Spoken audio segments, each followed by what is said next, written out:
their minds and strength and vigor in their bodies to do your work in service to your people, the people of this land. Bless their families, especially their spouses and children, and keep them safe. So, loving Lord, we acknowledge that you have called us to righteous living, the pursuit of peace and justice, and the care of the neighbor. You have inspired our understanding of your sovereign rule over the earth and of your loyal love towards us and care for creation.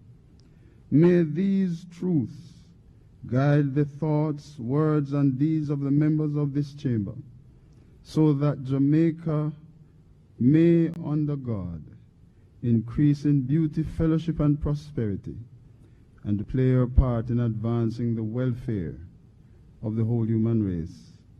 Amen. May we join together in the Lord's Prayer. Our Father, who art in heaven, hallowed be thy name.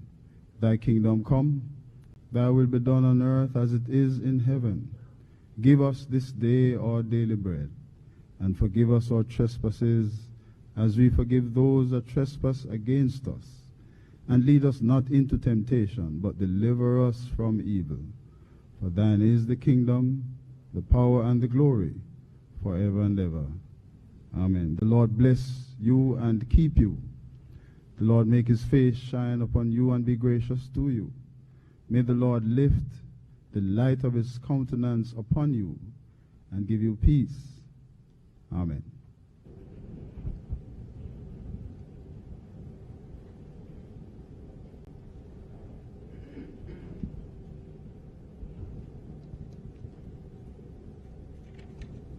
You may be seated, please.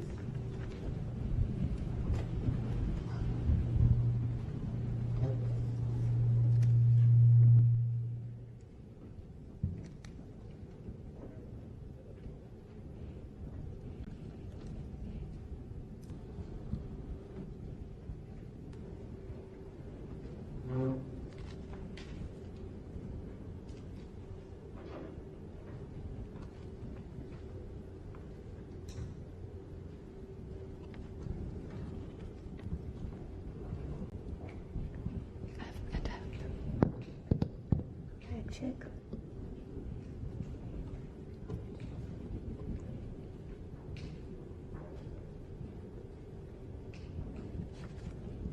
Proclamation, summoning house.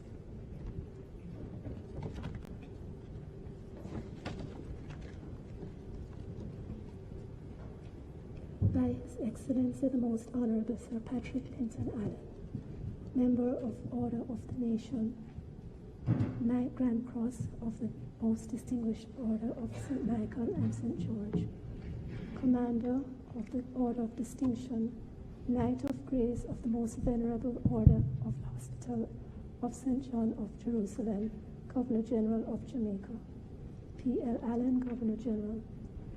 Whereas it is provided by subsection 1 of section 63 of the Constitution of Jamaica, that each session of Parliament shall be held at such place and shall commence at such time as the Governor General may by proclamation appoint.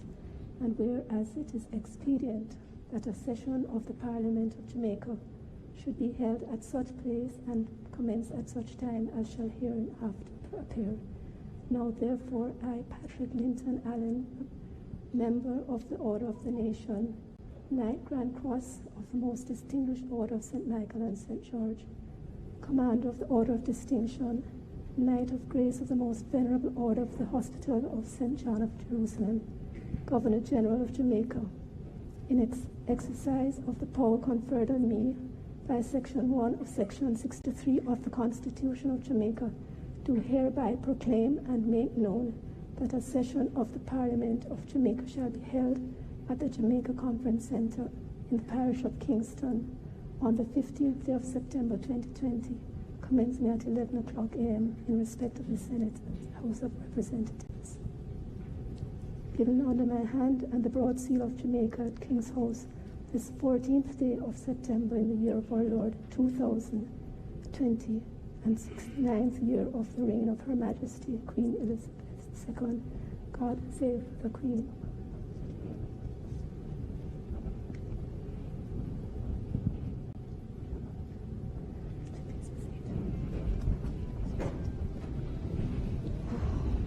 Please be seated. Oh, nobody's sitting.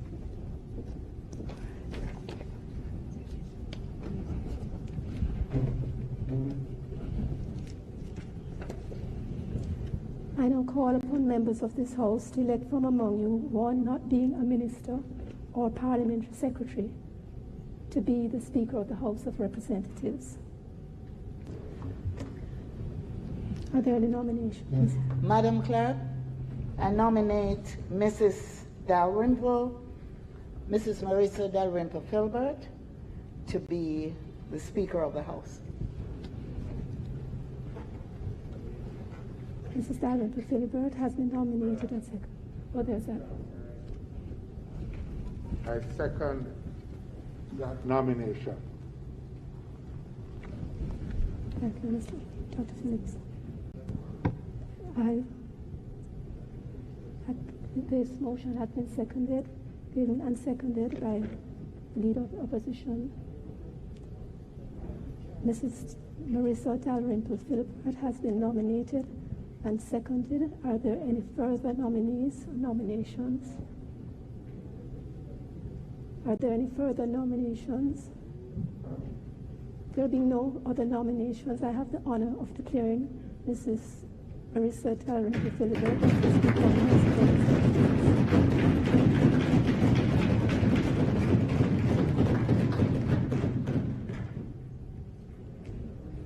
At this point, I think I have the honor of declaring the Speaker of the House, and we ask her to come and take her place as Speaker.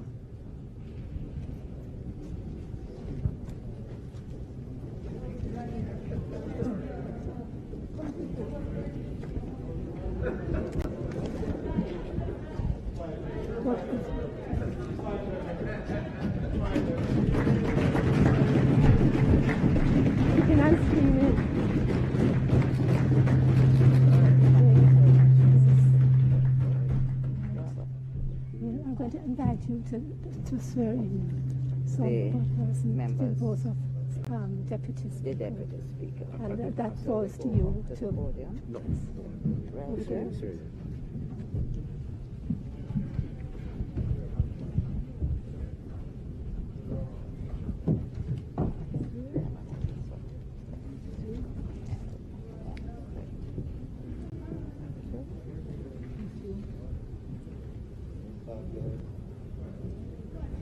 I, Marissa Dalrymple Filbert, do swear that I will be faithful and bear true allegiance to Jamaica, that I will uphold and defend the Constitution and the laws of Jamaica, and that I will conscientiously and impartially discharge my responsibilities to the people of Jamaica.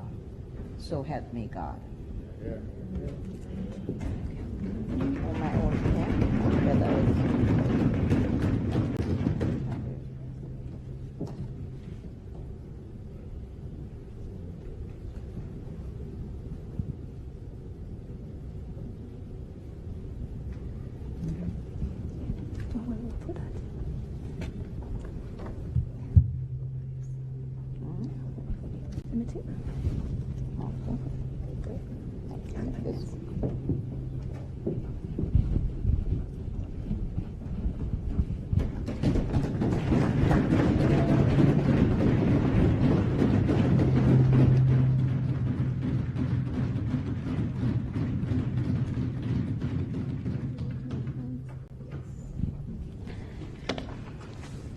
May I at this point return thanks to all the members who have so elected me to be the Speaker of this House. Thank you very much.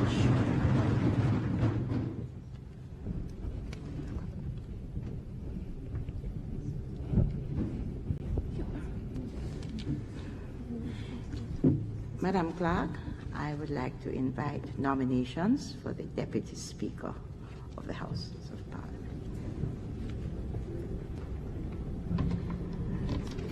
Madam Clerk, or I should say Madam Speaker, I beg to nominate Mrs. Gillette Holness as Deputy Speaker of the House of Representatives.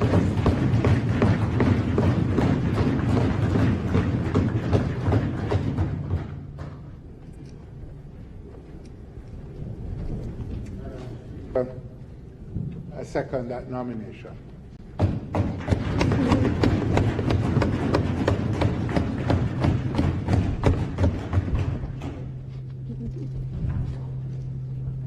Can we get... May I invite the Deputy Speaker to come and be sworn in?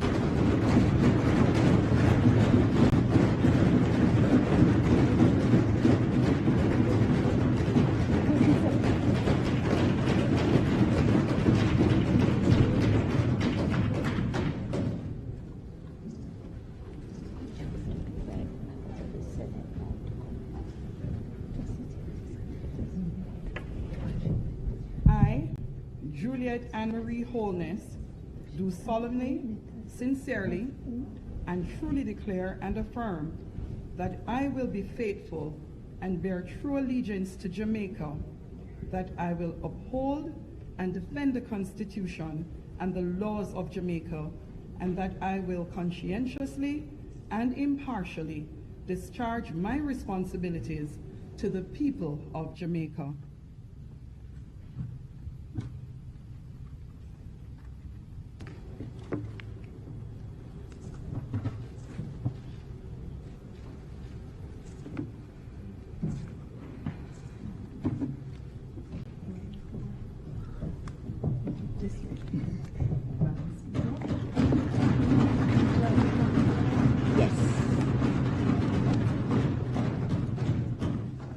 I will return thanks to all the members of the House for electing or selecting me Deputy Speaker. Thank you.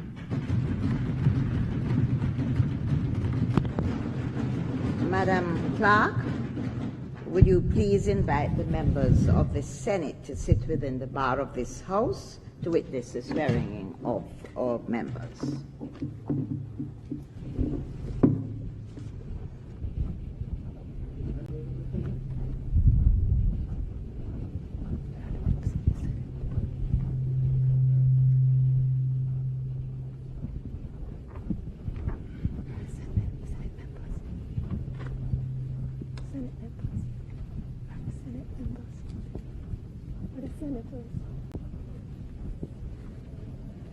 Senators,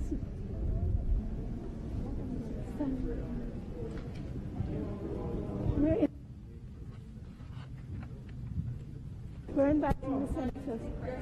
Yes. Yes. No.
Andrew Michael Holness.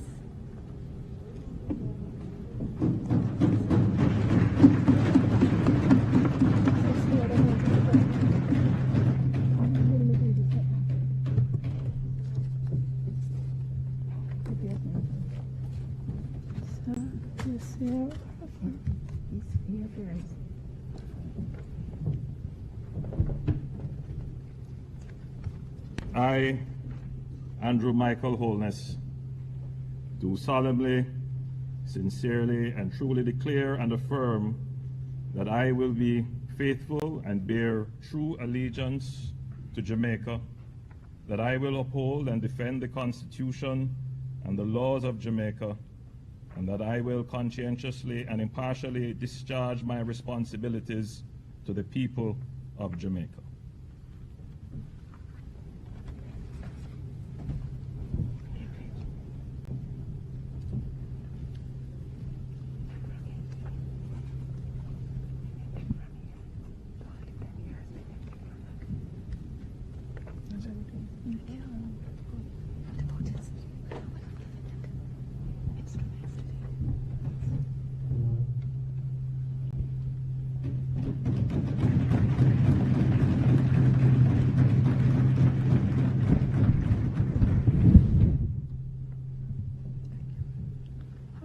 Anthony Chang.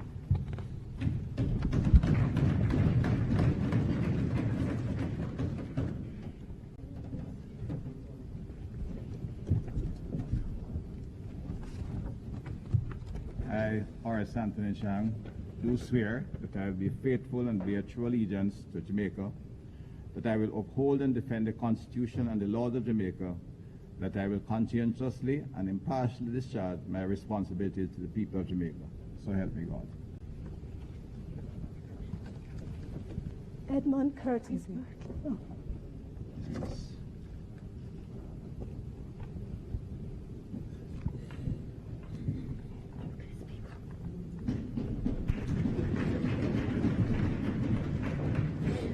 A little bow.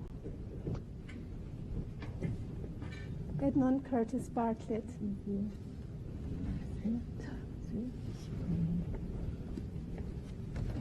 I, Edmund Curtis Bartlett, do swear that I will be faithful and bear true allegiance to Jamaica, that I will uphold and defend the Constitution and the laws of Jamaica, and that I will conscientiously and impartially discharge my responsibilities to the people of Jamaica. So help me God.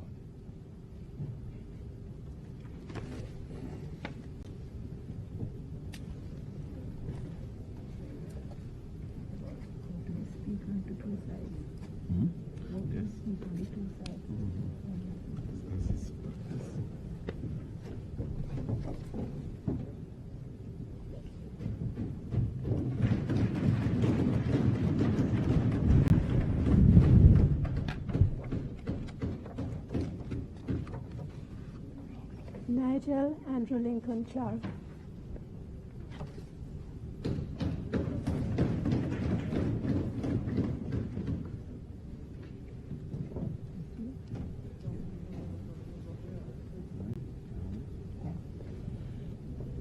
I, Nigel Andrew Lincoln Clark, do swear that I will be faithful and bear true allegiance to Jamaica, that I'll uphold and defend the Constitution and laws of Jamaica, and that I'll conscientiously and impartially discharge my responsibilities to the people of Jamaica. So help me God.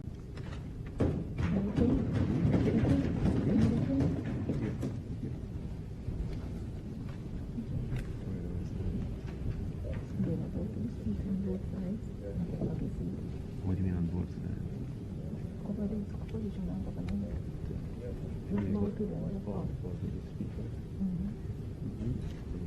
Robert St. Aubin Montague.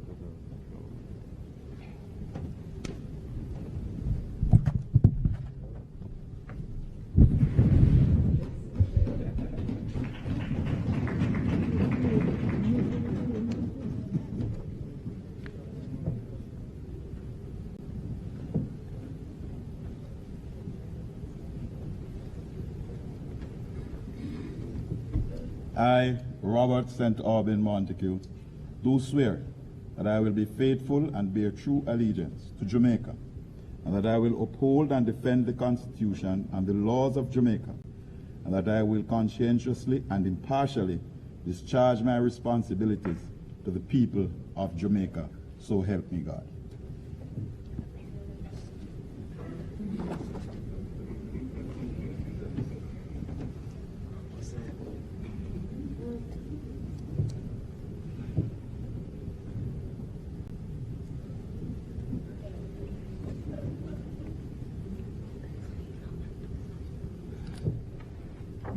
Broadly, this Albert Shaw.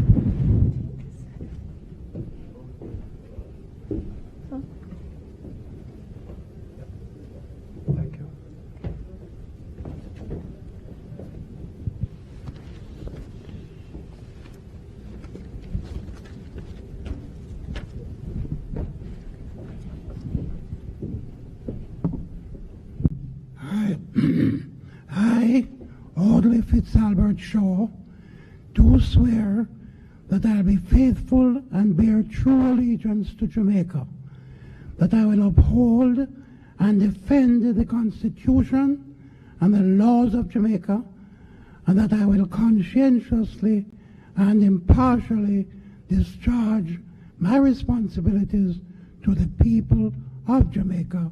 So help me God.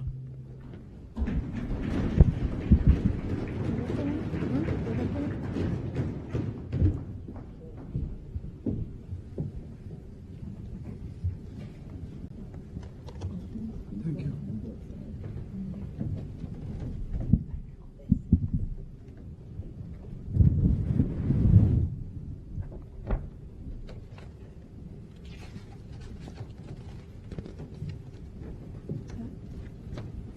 Carl George Samuda.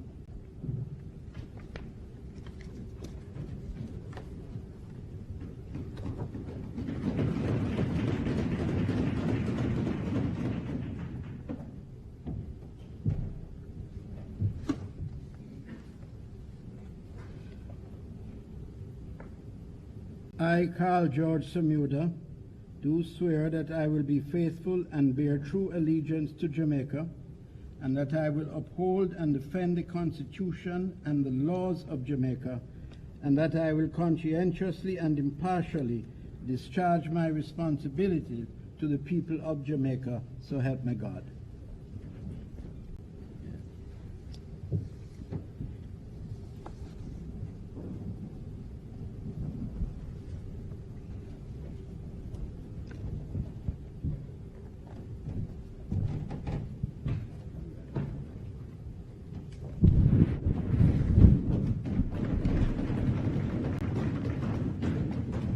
Olivia Otavia Grange.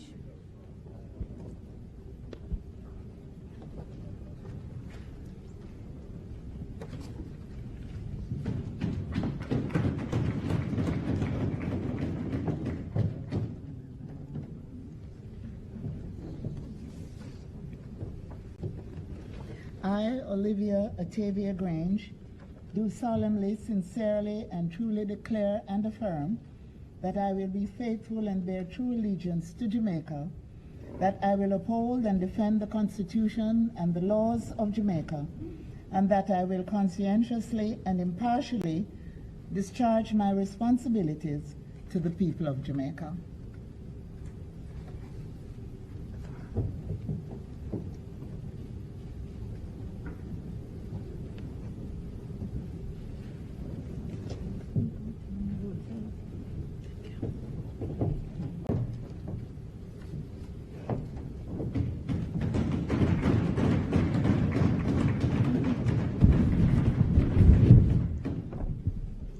Favor Shirley Williams.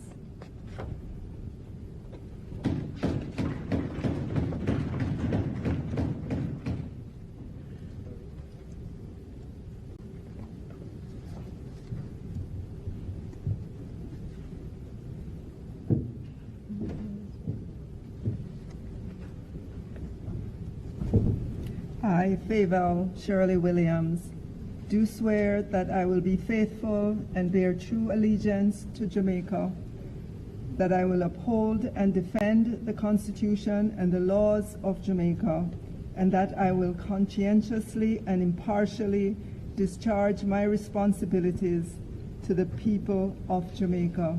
So help me God.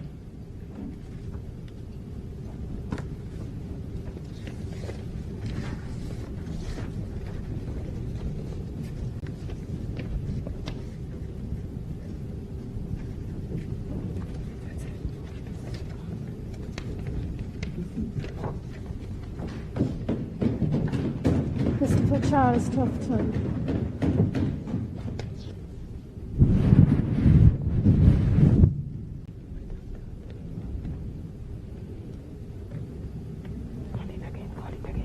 Christopher Charles Tufton.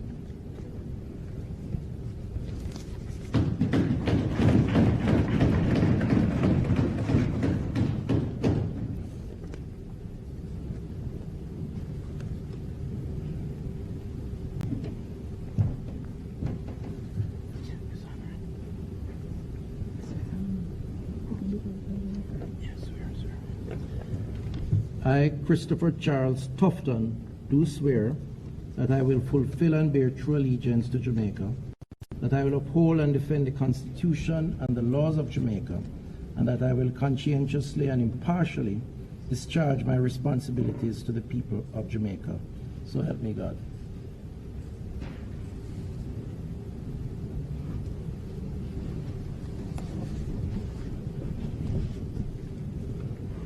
Delroy Horminchuk.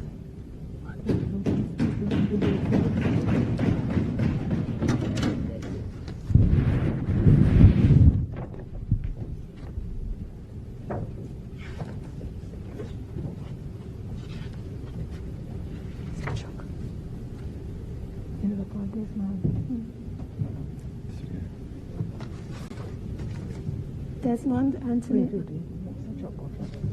Delroy Horminchuk.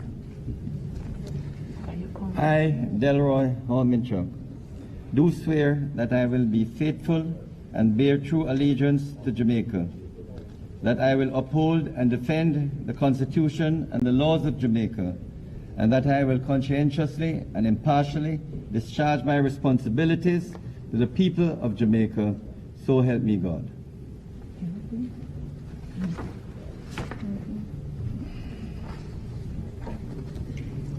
Desmond Anthony Augustus Mackenzie.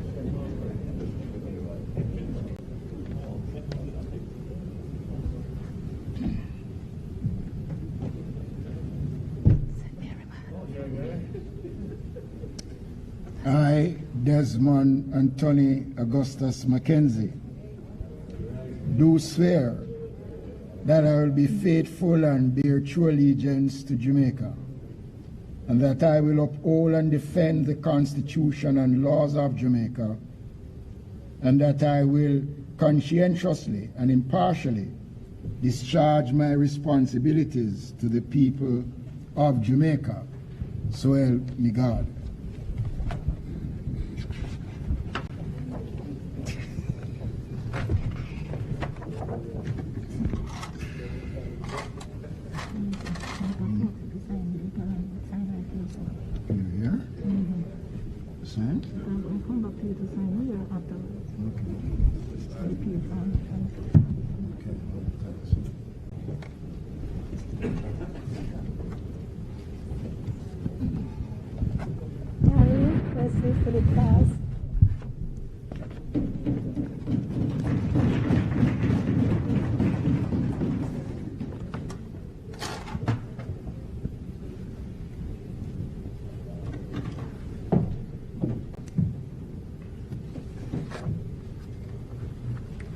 I, Darrell Wesley Philip Bars, do swear that I will be faithful and bear true allegiance to Jamaica, that I will uphold and defend the Constitution and the laws of Jamaica, and that I will conscientiously and impartially discharge my responsibilities to the people of Jamaica.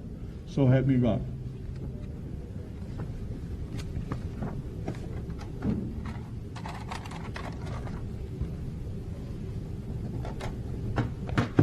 Colonel Patrick Charles Jr.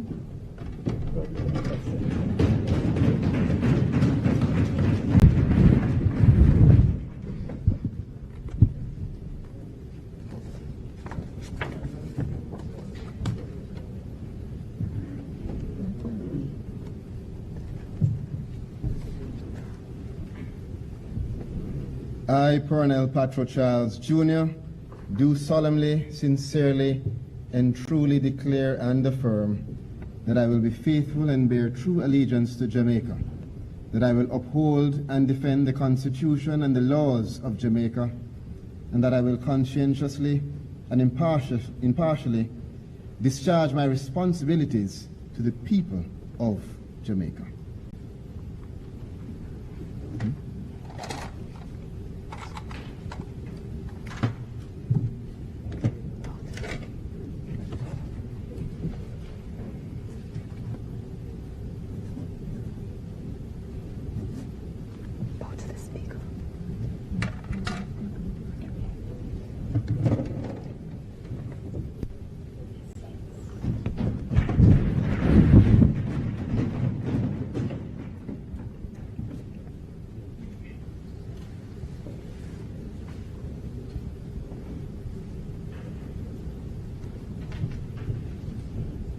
Floyd O'Brien Green.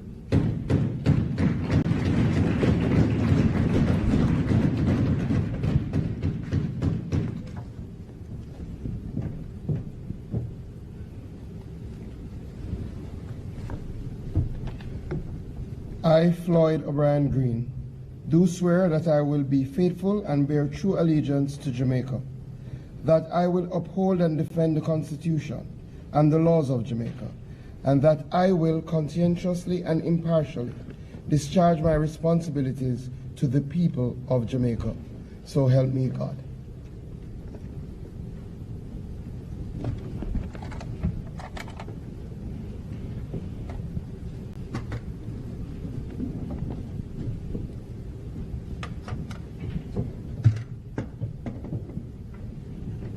Clifford Everald Earl Warmington.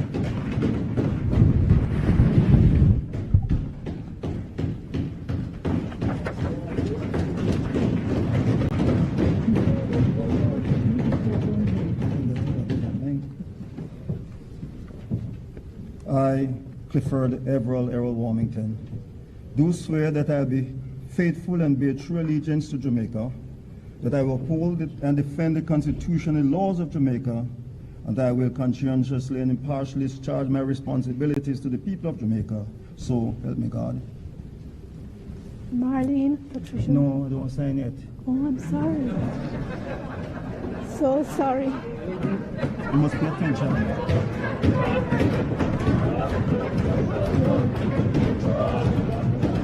We're in for the ride.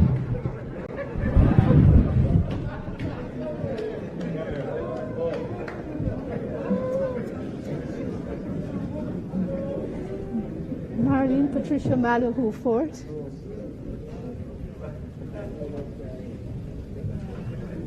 I, Marlene Patricia Malihu Fort, do swear that I will be faithful and bear true allegiance to Jamaica, that I will uphold and defend the Constitution and the laws of Jamaica, and that I will conscientiously and impartially discharge my responsibilities to the people of Jamaica.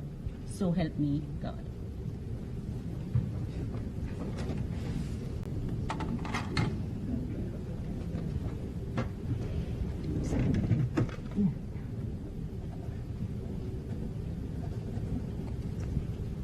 William James Charles Hutchinson.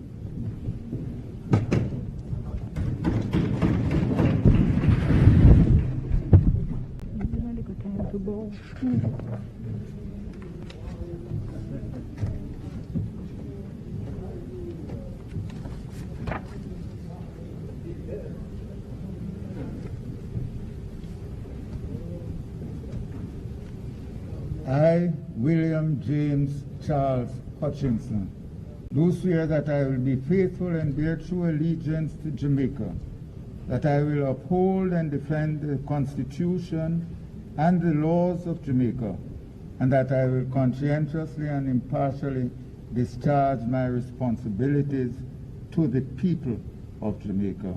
So help me God.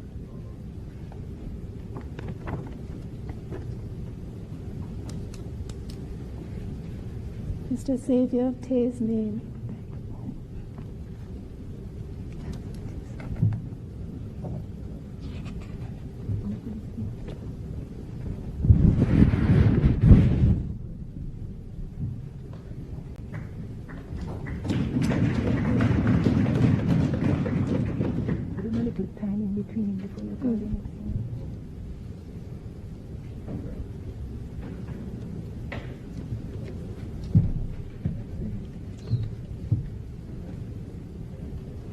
I, Xavier Tasman, do swear that I will be faithful and bear true allegiance to Jamaica, that I will uphold and defend the Constitution and the laws of Jamaica, and that I will conscientiously and impartially discharge my responsibilities to the people of Jamaica.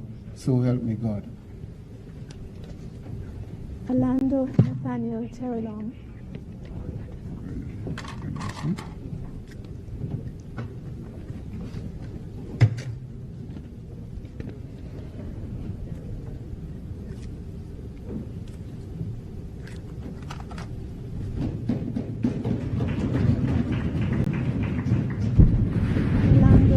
Nathaniel Terrelong.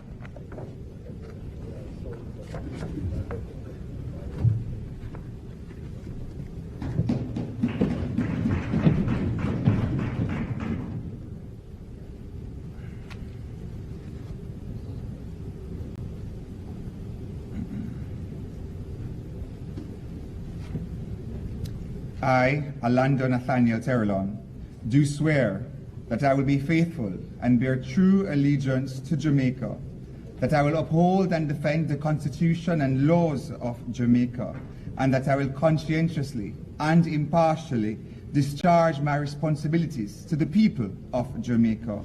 So help me God.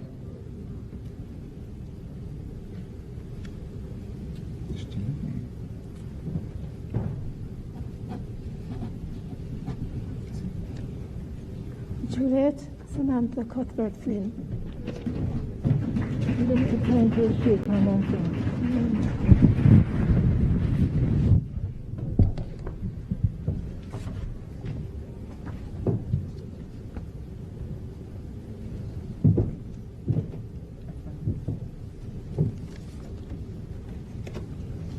I, Juliet Samantha Cuthbert Flynn, do solemnly, sincerely, and truly declare and affirm that I will be faithful and bear true allegiance to Jamaica, that I will uphold and defend the Constitution and the laws of Jamaica, and that I will conscientiously and impartially discharge my responsibilities to the people of Jamaica.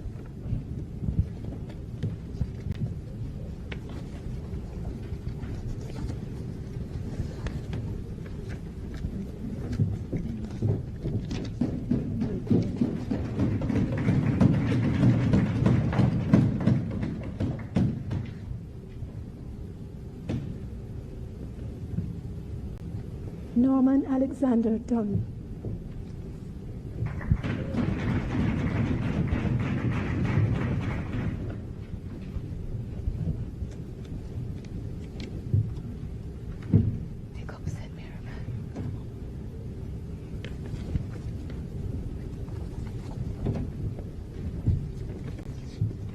I, Norman Alexander Dunn, do swear that I will be faithful and bear true allegiance to Jamaica, that I will uphold and defend the Constitution and laws of Jamaica, and that I will conscientiously and impartially discharge my responsibilities to the people of Jamaica.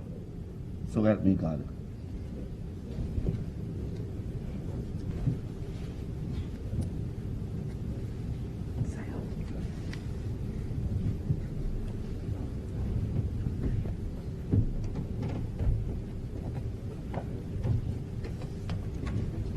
Homer Edward Davis.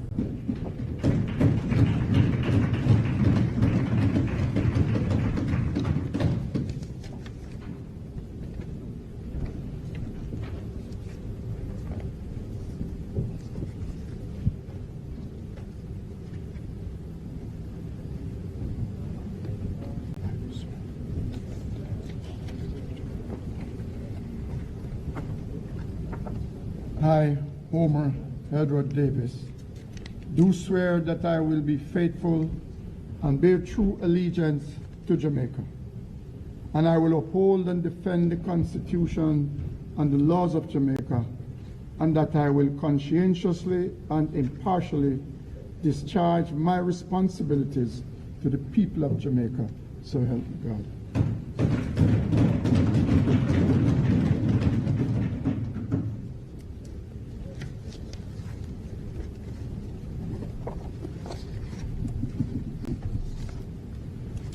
Robert Nestor Morgan.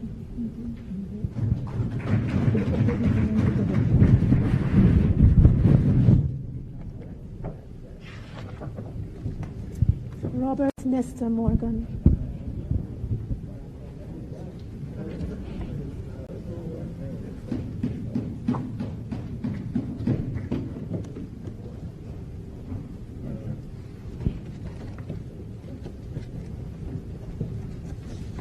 I, Robert Nestor Morgan, do swear that I will be faithful and bear true allegiance to Jamaica, that I will uphold and defend the Constitution and the laws of Jamaica, and that I will conscientiously and impartially discharge my responsibilities to the people of Jamaica. So help me God.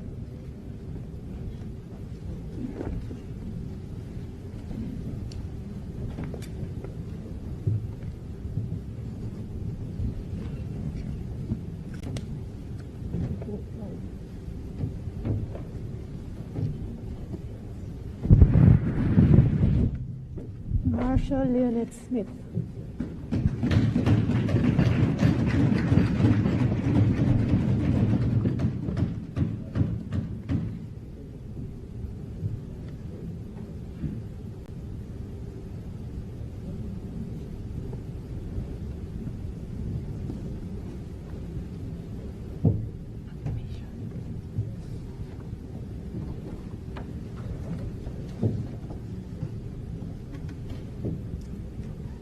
I, Marshall Leonard Smith, do solemnly, sincerely, and truly declare and affirm that I will be faithful and bear true allegiance to Jamaica, that I will uphold and defend the Constitution and the laws of Jamaica, and that I will conscientiously and impartially discharge my responsibilities to the people of Jamaica.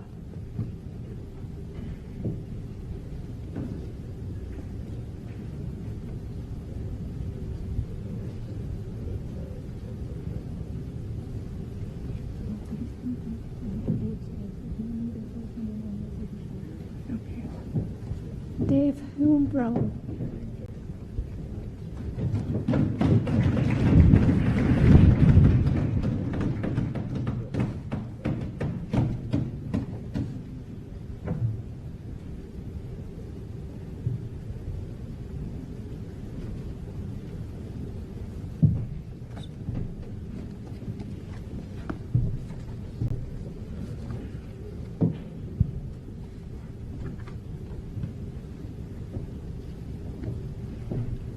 I, Dave Hume Brown, do swear that I will be faithful and bear true allegiance to Jamaica, and that I will uphold and defend the Constitution and the law of Jamaica, and that I will conscientiously and impartially discharge my responsibilities to the people of Jamaica. So help me God.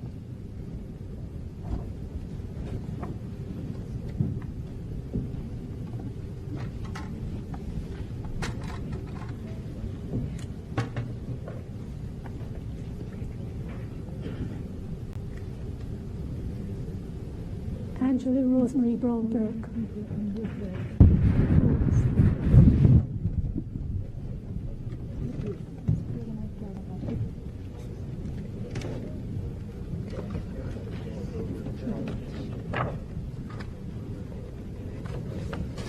Angela Rosemary Brownberg.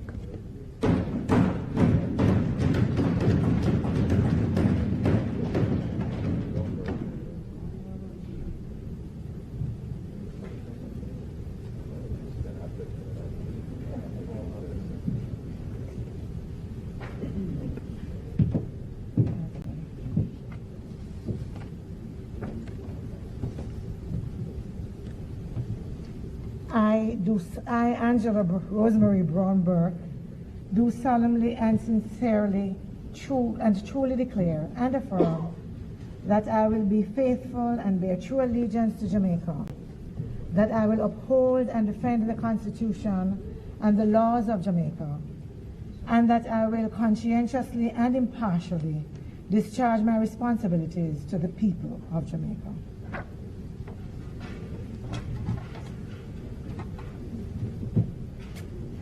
Michelle Judith Marie Charles.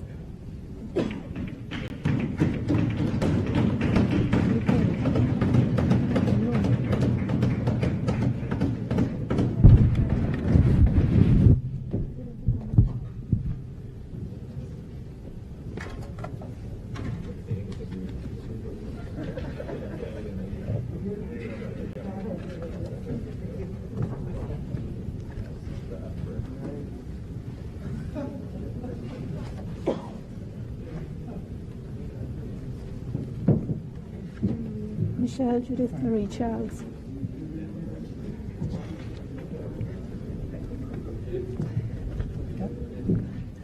I, Michelle Judith Marie Charles, do solemnly, sincerely, and truly declare and affirm that I will be faithful and bear true allegiance to Jamaica, that I will uphold and defend the Constitution and the laws of Jamaica, and that I will conscientiously and impartially discharge my responsibilities to the people of Jamaica.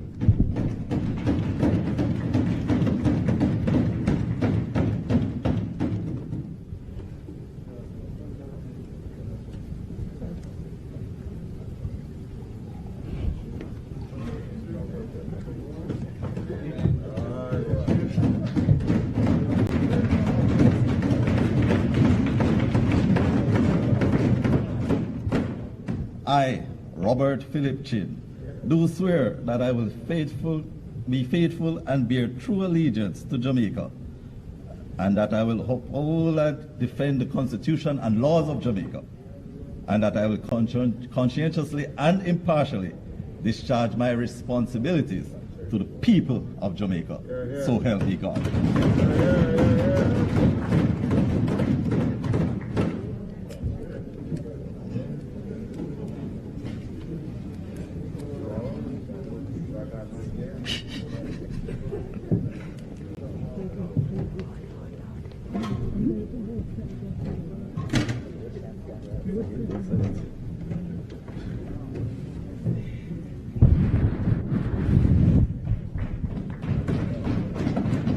Leroy Anthony Clark.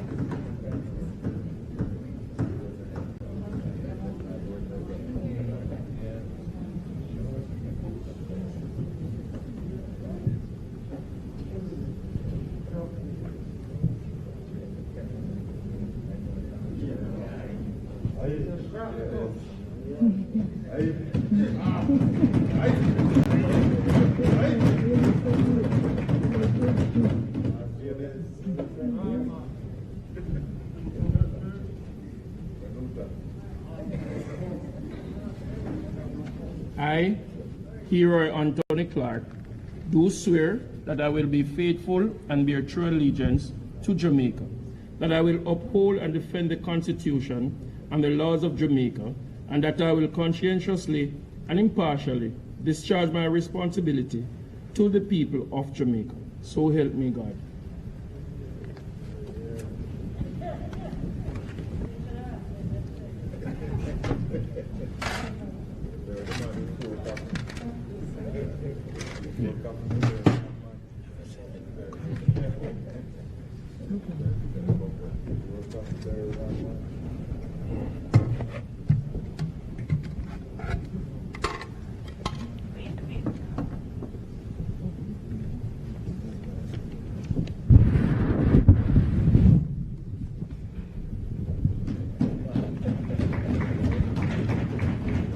Lothian Cousins.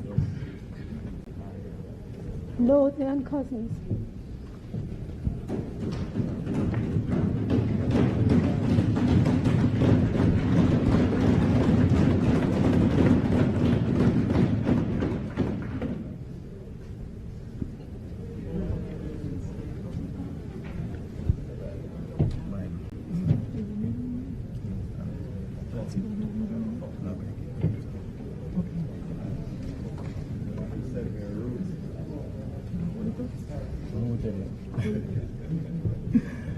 I, Luther Cousins, do swear that I will be faithful and bear true allegiance to Jamaica, that I will uphold and defend the Constitution and the laws of Jamaica, and that I will conscientiously and impartially discharge my responsibilities to the people of Jamaica. So help me God.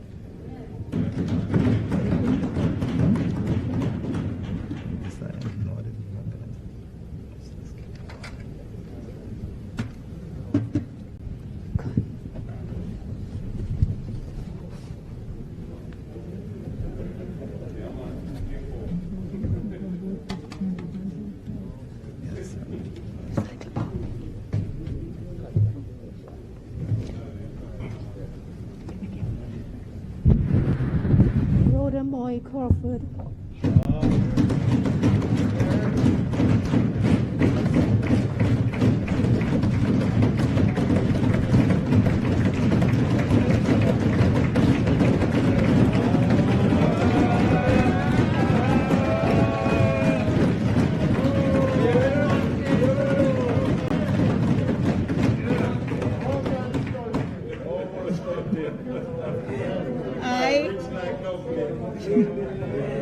I, Rhoda Moy Crawford, do swear that I will be faithful and bear true allegiance to Jamaica, that I will uphold and defend the Constitution and the laws of Jamaica, and that I will conscientiously and impartially discharge my responsibilities to the people of Jamaica.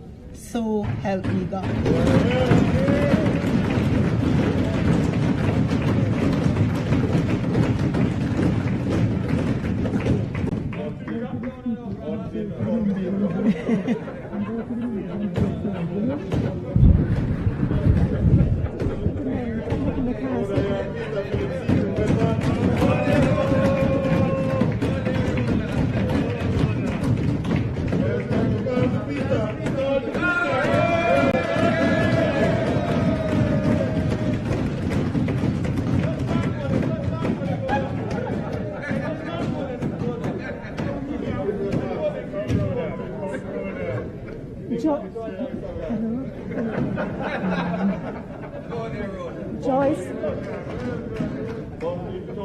Joyce Denise Daly. One more time. Joyce Denise Daly.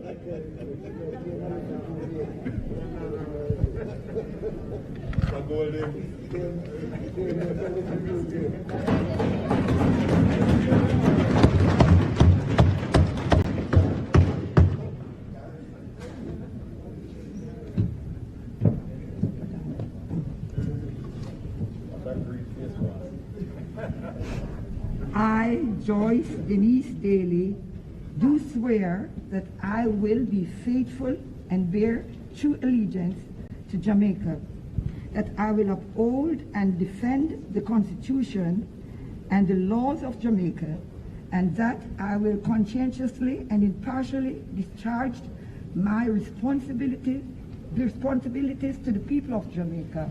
So help me God.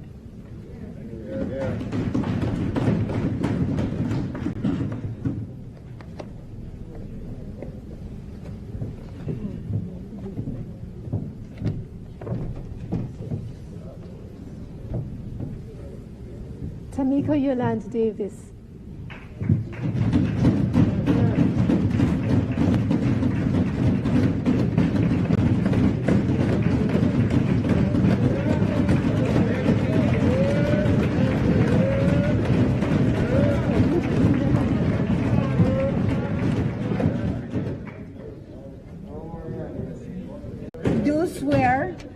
will be faithful and bear true allegiance to Jamaica, that I will uphold and defend the Constitution and the laws of Jamaica, and that I will conscientiously and impartially discharge my responsibilities to the people of Jamaica. So help me God.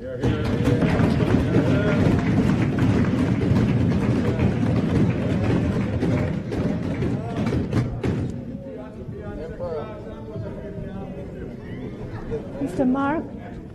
One more rise and gone. Do that. Mark Jefferson Golding.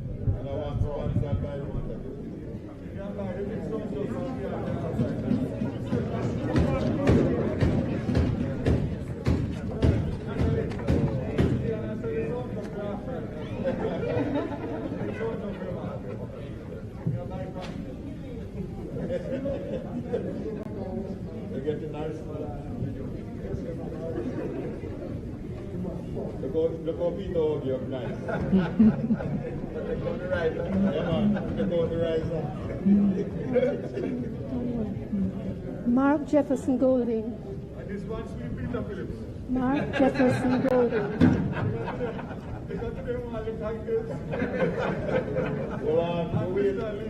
Wait for Crystal.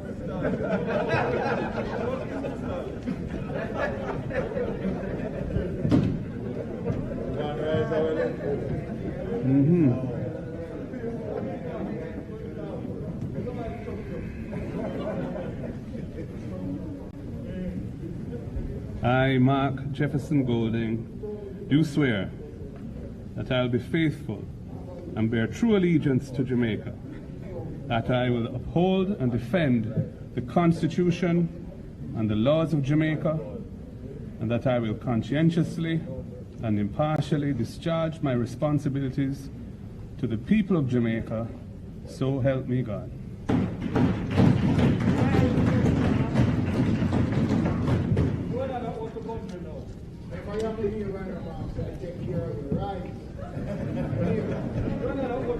Hugh Anthony Graham.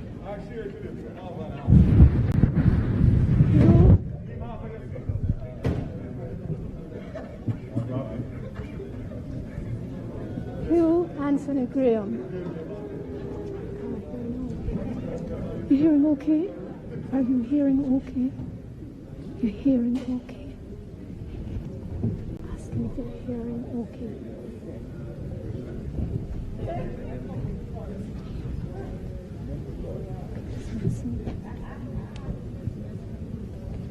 Hugh Anthony Graham.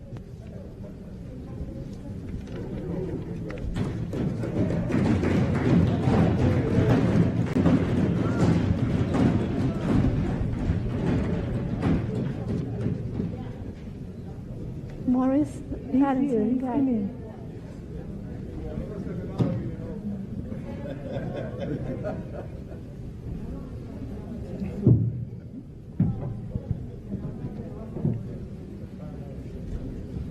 I, Hugh Anthony Graham, do swear that I will be faithful and bear true allegiance to the laws of Jamaica, and I will uphold and defend the Constitution and the laws of Jamaica, and that I will conscientiously and impartially discharge my responsibilities to the people of Jamaica.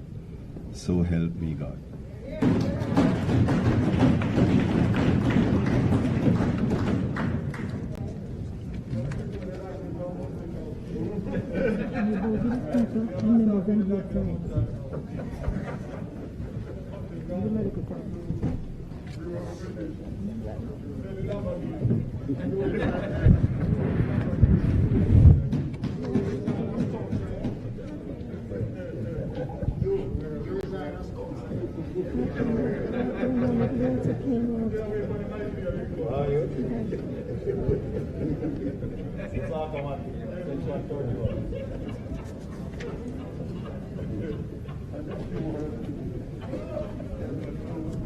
Morris Valentine Guy.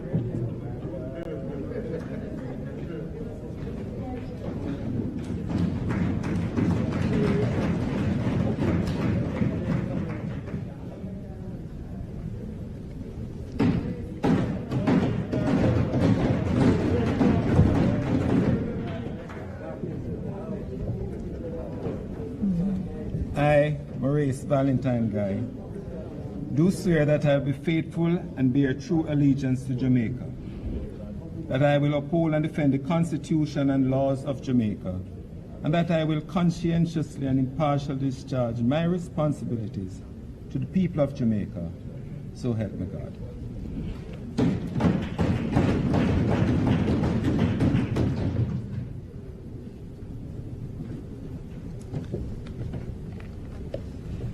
Tova Renee Hamilton.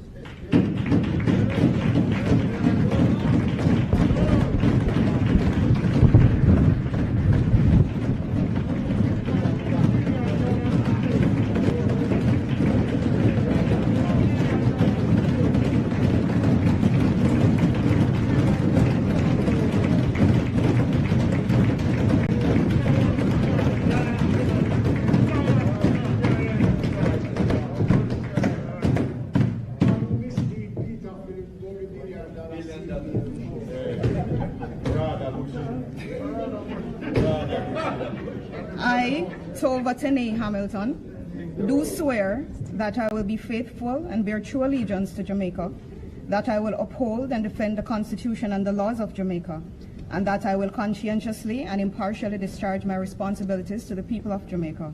So help me God.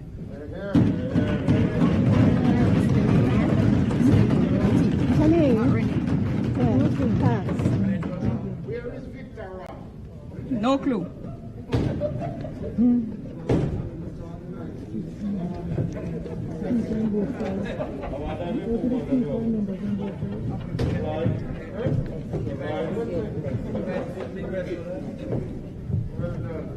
Lester Michael Henry.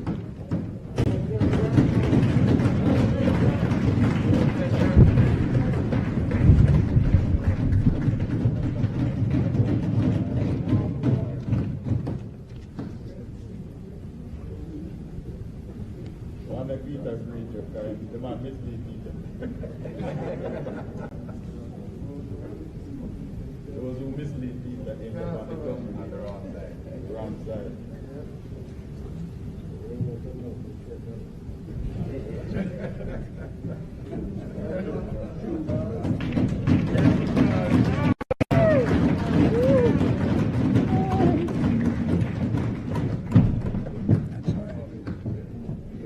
What do you want me to do, man?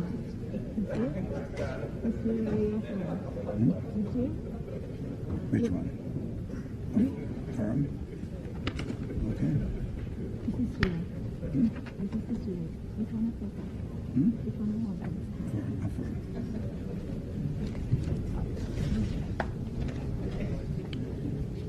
I, Lester Michael Henry, do solemnly, sincerely, and truly declare and affirm that I will be faithful and bear true allegiance to Jamaica, that I will uphold and defend the Constitution and the laws of Jamaica, and that I will conscientiously and impartially discharge my responsibilities to the people of Jamaica and Clarendon in particular.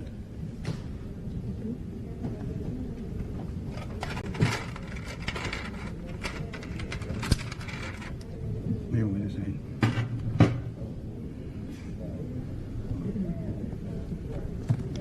Okay. Oh, good. Yeah, darling. Yes. Thank you very much.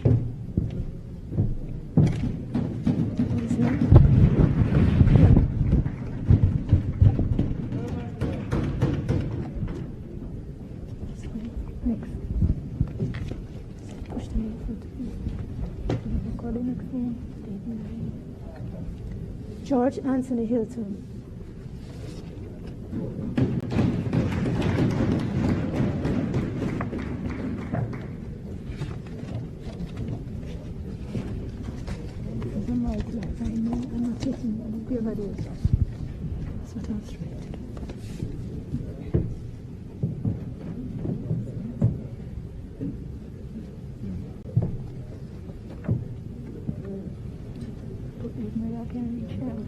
I, George Anthony Hilton, do swear that I will be faithful and bear true allegiance to Jamaica, that I will uphold and defend the Constitution and the laws of Jamaica, and that I will conscientiously and impartially discharge my responsibilities to the people of Jamaica. So help me God.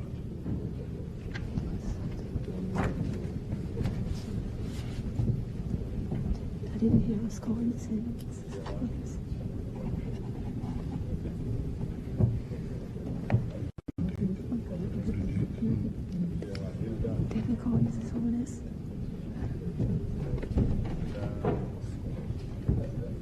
Arthur Jackson.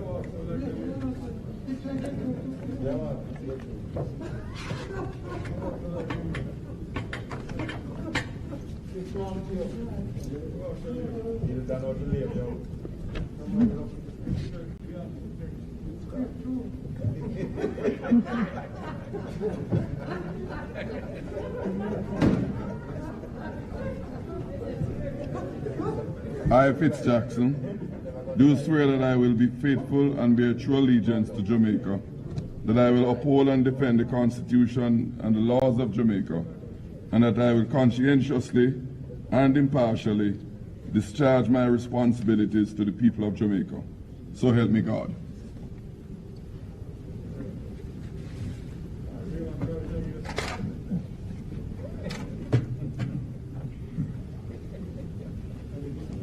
Crystal Carrie-Ann Lee.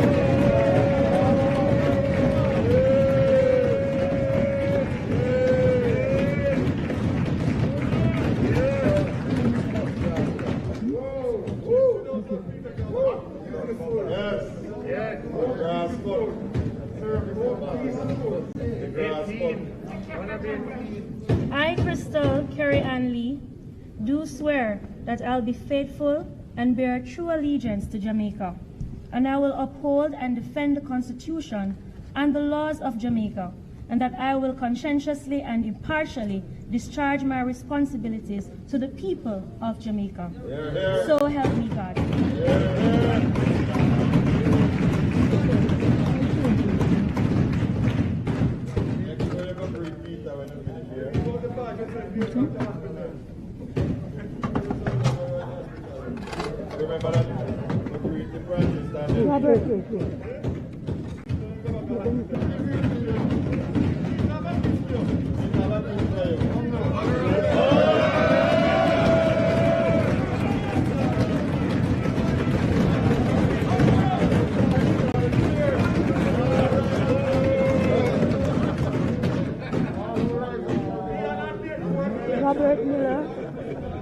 Robert Miller.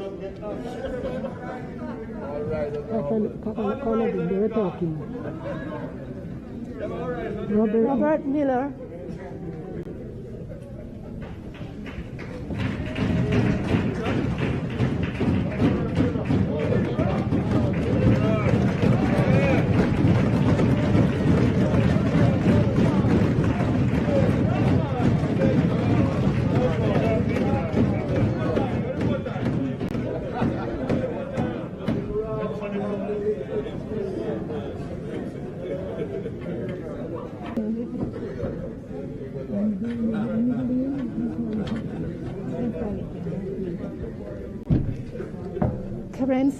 Alicia Morrison. I, Robert Delano Miller, do solemnly, sincerely, and truly declare and affirm that I will be faithful and bear true allegiance to Jamaica, that I will uphold and defend the Constitution and the laws of Jamaica, and I will conscientiously and impartially discharge my responsibilities to the people of Jamaica.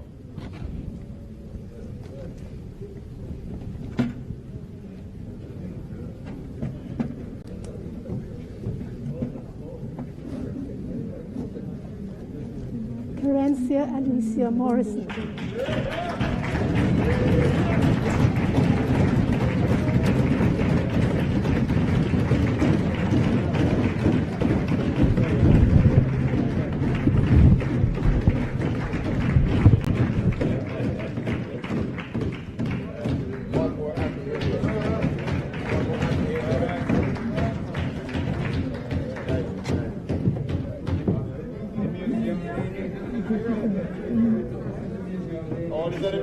Kerencia Alicia Morrison.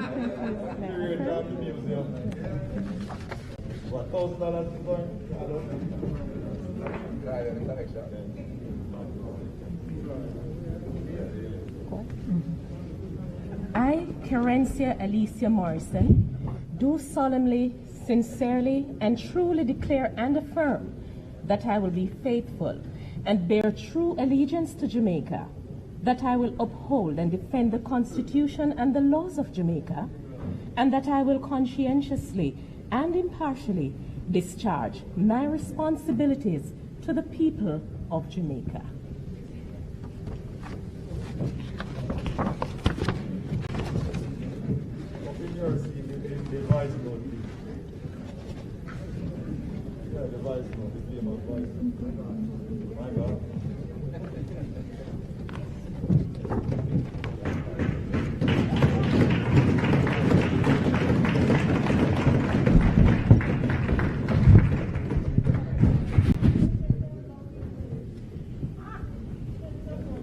Natalie Nito.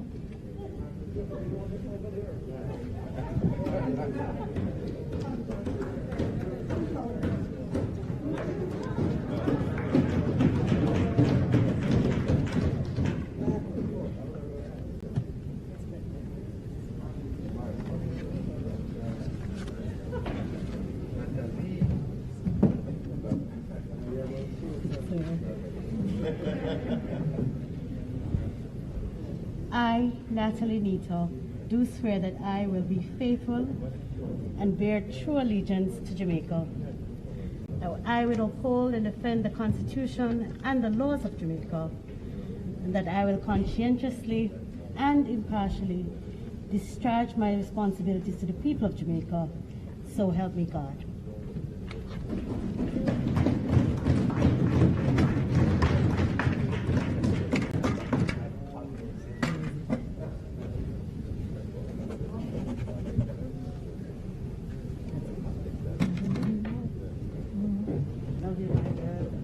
Peter David Phillips.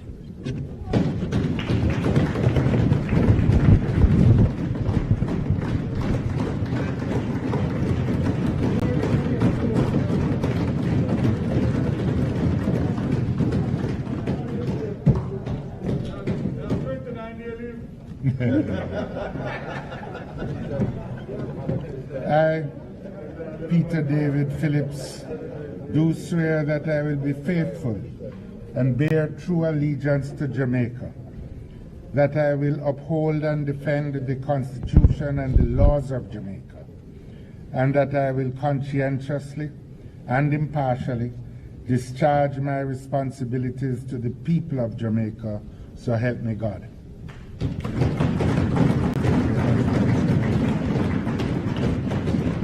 I must put this date, or you will put it?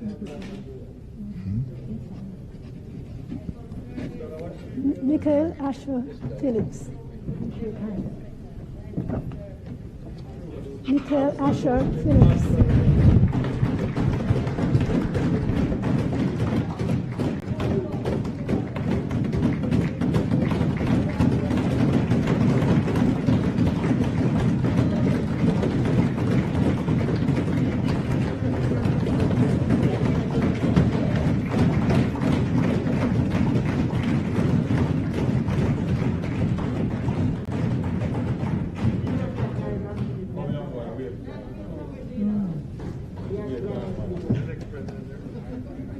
President of the team, he's at the mic. President Phillips. Yes.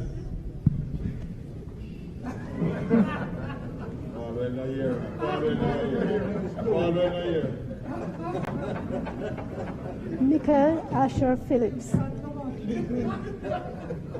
I, Michael Asher Phillips, do swear that I will be faithful and bear true allegiance to Jamaica, that I will uphold and defend the Constitution and the laws of Jamaica, and that I will conscientiously and impartially discharge my responsibilities to the people of Jamaica. So help me God.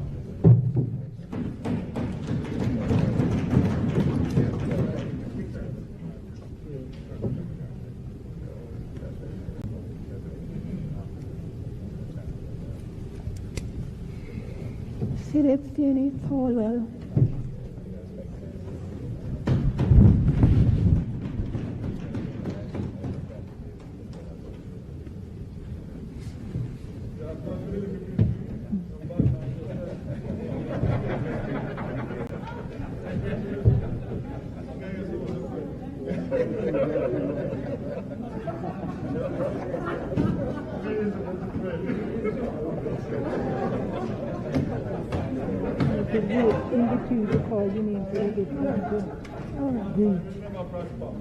Philip Finney Falwell.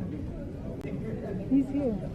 I, Philip Finney Falwell, do swear that I will be faithful and bear true allegiance to Jamaica, that I will uphold and defend the Constitution and the laws of Jamaica, and that I will conscientiously and impartially discharge my responsibilities to the people of Jamaica.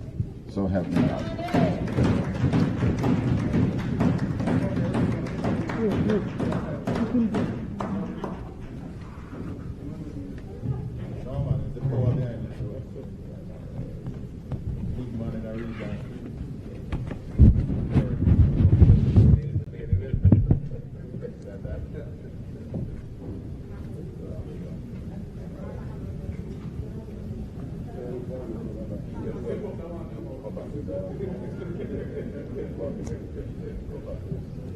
James Rudolph Edward Robertson.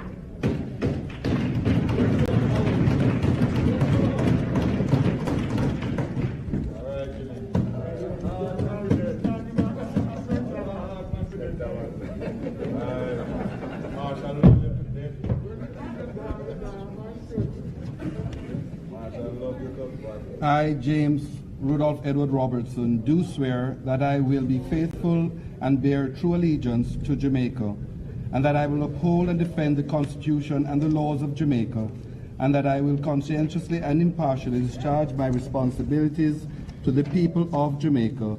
So help me God.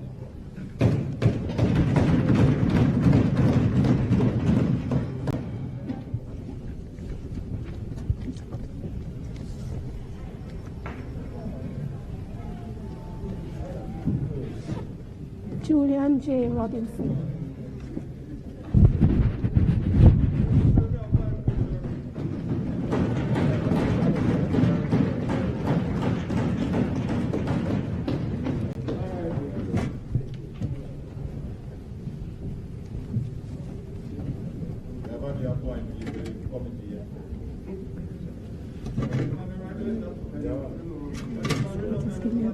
I, Julian J. Robinson, do swear that I will be faithful and bear true allegiance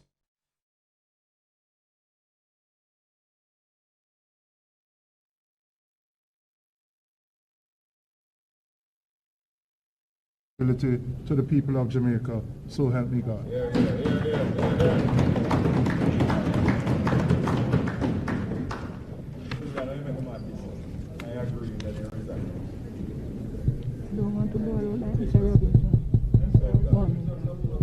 Today is what, 16th?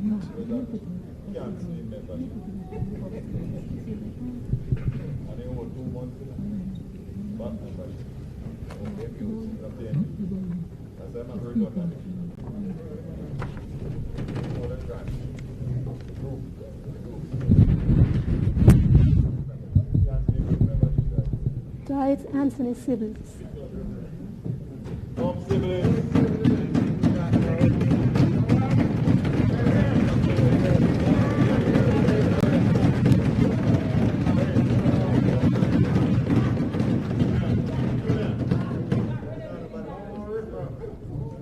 I, Dwight Anthony Siblis, do swear that I will be faithful and bear true allegiance to Jamaica, that I will uphold and defend the Constitution and the laws of Jamaica, and that I will conscientiously and impartially discharge my responsibilities to the people of Jamaica. So help me God.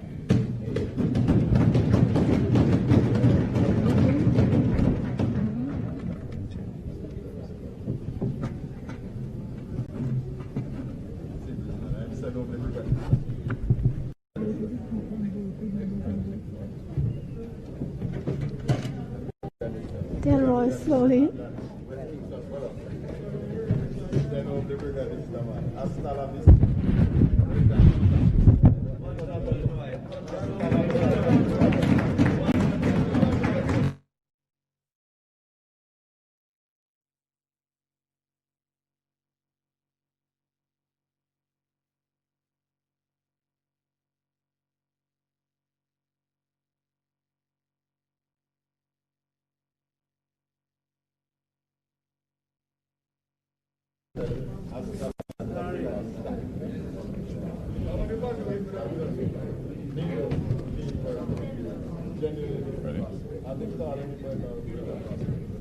I, Delroy Slowly, do solemnly, sincerely and truly declare and affirm that I will be faithful and bear true allegiance to Jamaica, and that I will uphold and defend the Constitution and the laws of Jamaica, and that I will conscientiously and impartially discharge my responsibilities to the people of Jamaica. So help me God.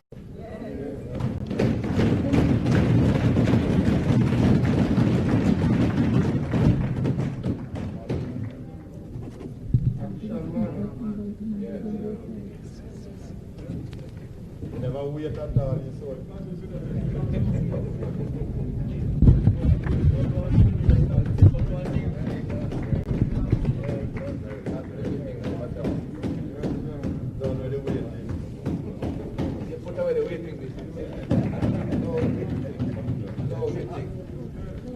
Delroy slowly. Okay. Teresa. Anne-Marie Teresa Vaz.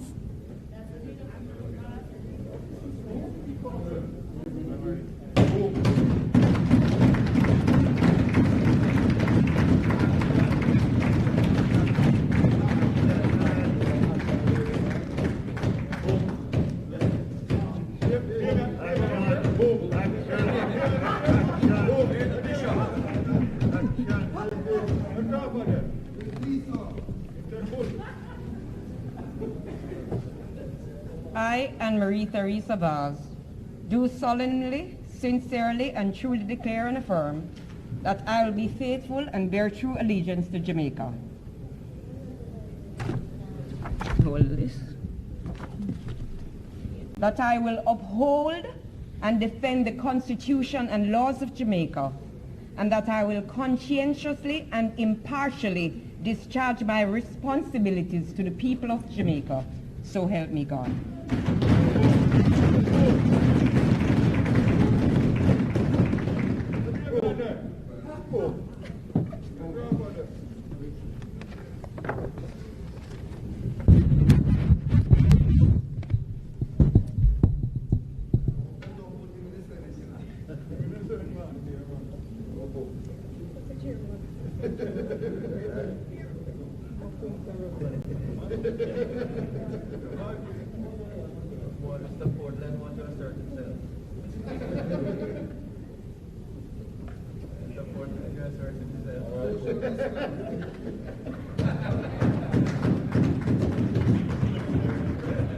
Andrew O'Brien Wheatley. Andrew O'Brien Wheatley.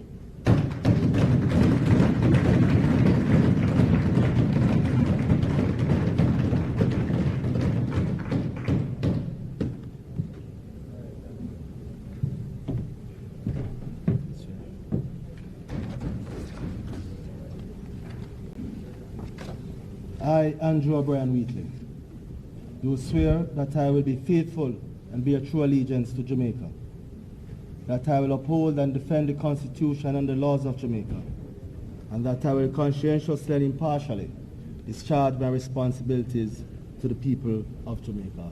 So help me God.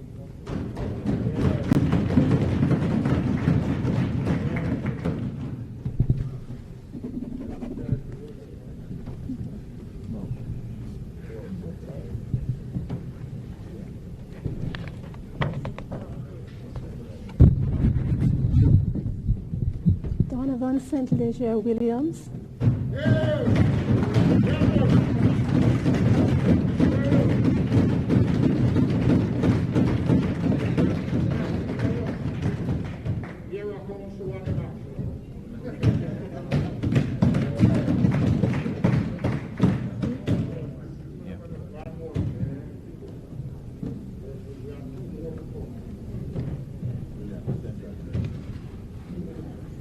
I, Donovan St. Leger Williams, do swear that I will be faithful and bear true allegiance to Jamaica, that I will uphold and defend the Constitution and the laws of Jamaica, and that I will conscientiously and impartially discharge my responsibilities to the people of Jamaica. So help me God.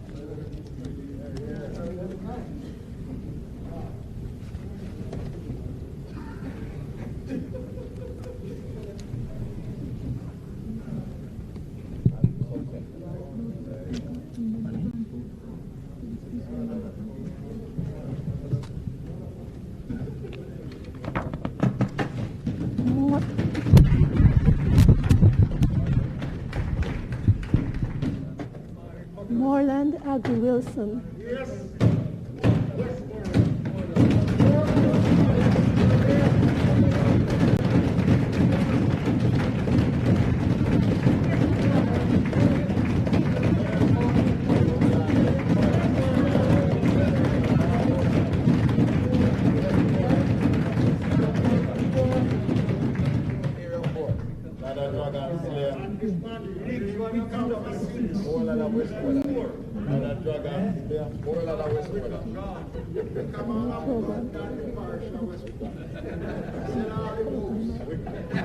We can lock the office and move out the furniture.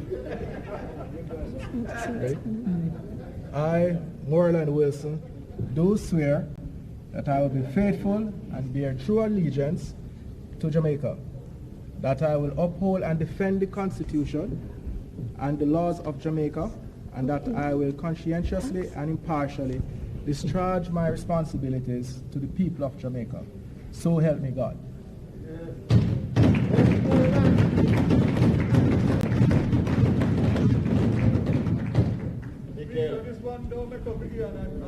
Michaela, you're that you will be on behalf of the campaign. Check out the composition.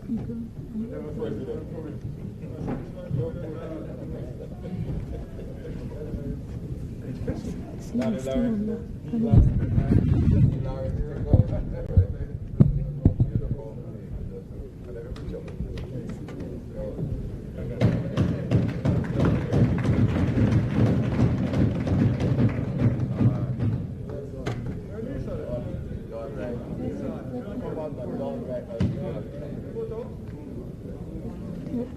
That's what I said, we did it already. If you look at them, these are right here.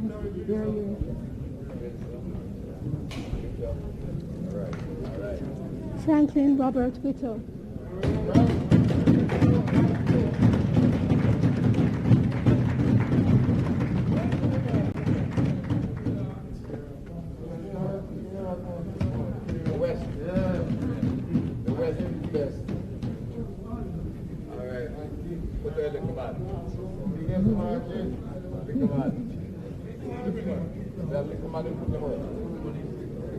George Errol Wright. I, Franklin Robert Whittle, do swear that I will be faithful and bear true allegiance to Jamaica, and that I will uphold and defend the Constitution and the laws of Jamaica, and that I will conscientiously and impartially discharge my responsibilities to the people of Jamaica. So help me God.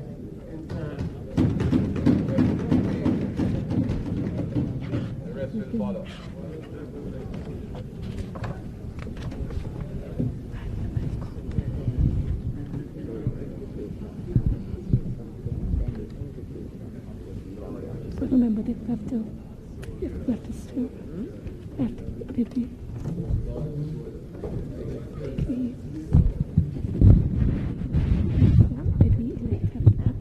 elected a deputy speaker. Yes, we did.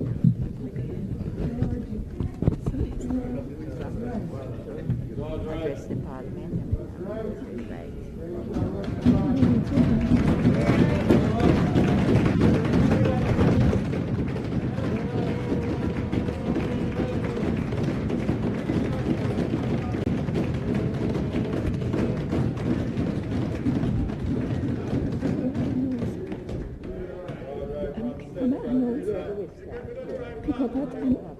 Pick up on the announcements and make that. So let me just lend me this one. I can't find my own.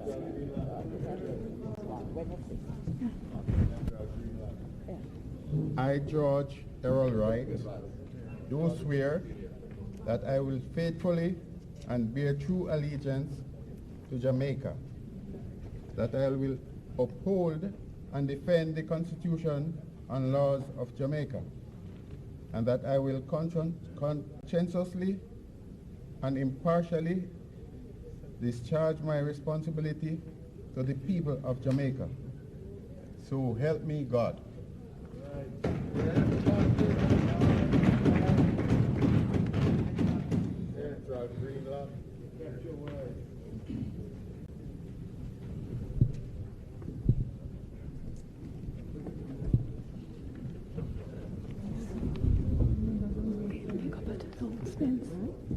Pick up at announcements.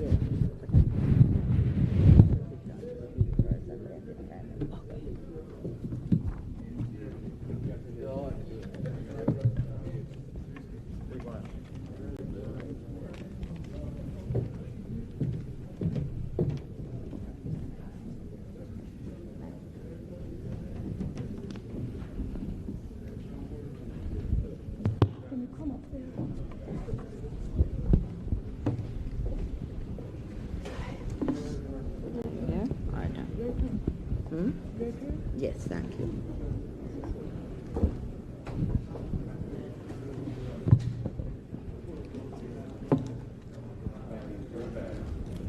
Prime Minister, the Honorable Andrew Holness, members of the Honorable House, ladies and gentlemen, good afternoon. It is a privilege and an honor to be appointed the Speaker of the House.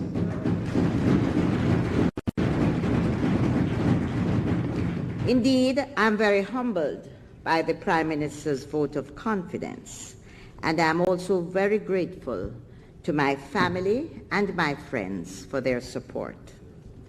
Members, I crave your indulgence for a moment as I pause to pay special tribute and to say thanks once again to the people of South Trelawney for their strong and unwavering support of me always. I want the people of South Trelawney to be assured of my continued loyalty and support as together we continue to improve the lives of our people. Today marks a historical and progressive moment in the governance of our country.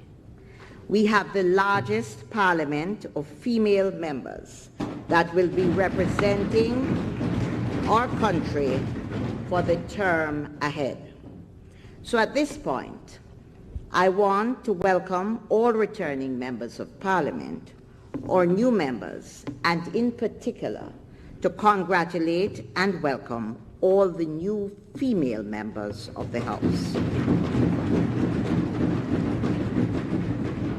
Having been the Speaker before, I am aware of the awesome task ahead. And so, Prime Minister and members of the House, today I give you the assurance that the affairs of this House will not fall short of the highest standards. Members, you can be assured that in discharging my duties, I shall endeavor to be guided by the standing orders. I expect, and indeed I know, that we will continue to have robust debates in the House. And I also know that there will be occasions when the temptations will arise for strong political convictions to overrule all other considerations. But members, this is where I must caution us all that it is in these moments that we must be our own judge. And we must remember always that our contributions to this House must rest on the foundations of mutual respect for each other and selfless service to the people of our country. Members of this House, we are the leaders of this nation. And as leaders, we have the responsibility to lead by example.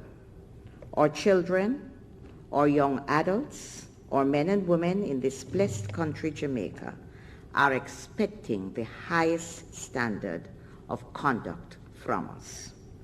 And so, members, we will have order in this House.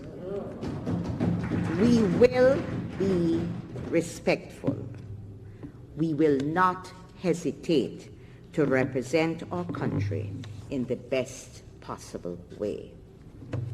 Members, may I remind us all that we are not here as masters, but as servants, not to glory in power, but to attest our loyalty to the controls laid down in the standing orders and to the people of this country, in whose name and by whose will we exercise our authority.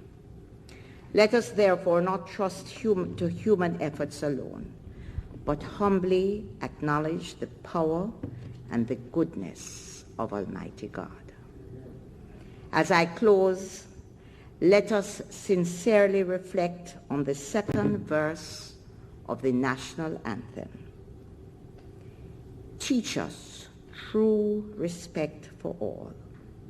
Stir response to duty's call. Strengthen us, the weak to cherish. Give us vision, lest we perish. Knowledge, send us, Heavenly Father. Grant true wisdom from above. Justice, truth be ours forever. Jamaica, land we love.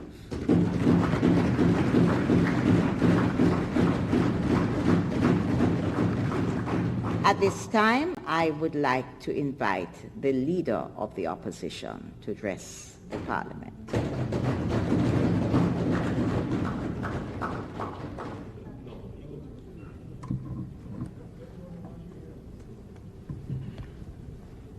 Madam Speaker, let me begin by first extending congratulations to you for your elevation to the chair of the Speaker. I believe that given our past experience with you in this regard, that you will no doubt acquit yourself well, and we are mindful of your guidance to us as to the kind of order that you would expect in the House over which you will preside. So my congratulations to you. Allow me also to congratulate all those who were sworn in today, and especially those who are here for the first time, and to say to you that we not only congratulate you, but we welcome you to what is still a very important, perhaps one of the most important gatherings and institutions in the country, with its own traditions, its own way of operating, and certainly one which at its best is rooted in respect for each other. At this point, I would also like to congratulate the government in a which has emerged from a hard-fought election, and to also express a special word of congratulations to all the women on both sides who have been elected.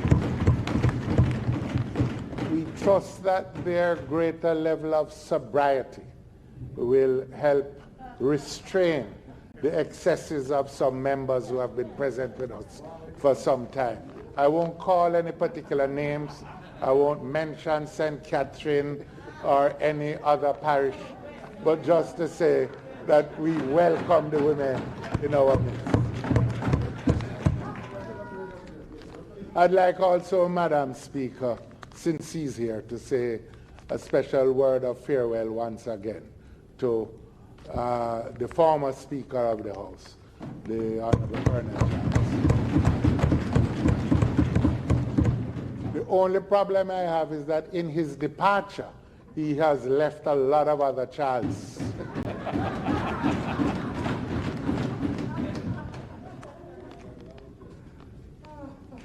We are in a unique time in the country at this moment. The global pandemic is certainly upon us, and it is spread within and across communities in Jamaica, has intensified.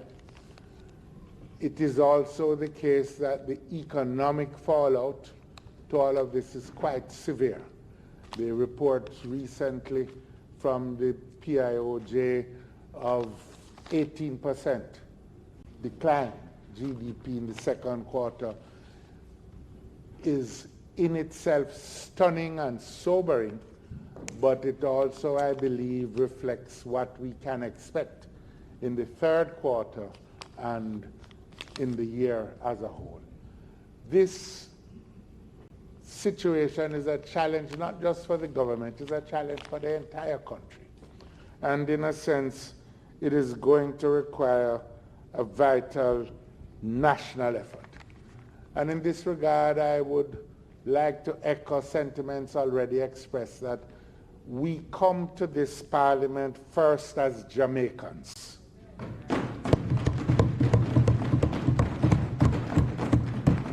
Seeking to build a nation that not only offers the chance of meaningful livelihood to the citizens of the country, but a country and a nation which also reflects the best attributes of humanity. Respect for the human being, concern for those who need to be lifted up, a willingness to protect rather than wound our fellow human beings. And our responsibility at the pinnacle of our authority and power in this country is to reflect these attributes among ourselves and to be able to advance the cause of Jamaica as a whole, as distinct from the cause of each of our political supporters.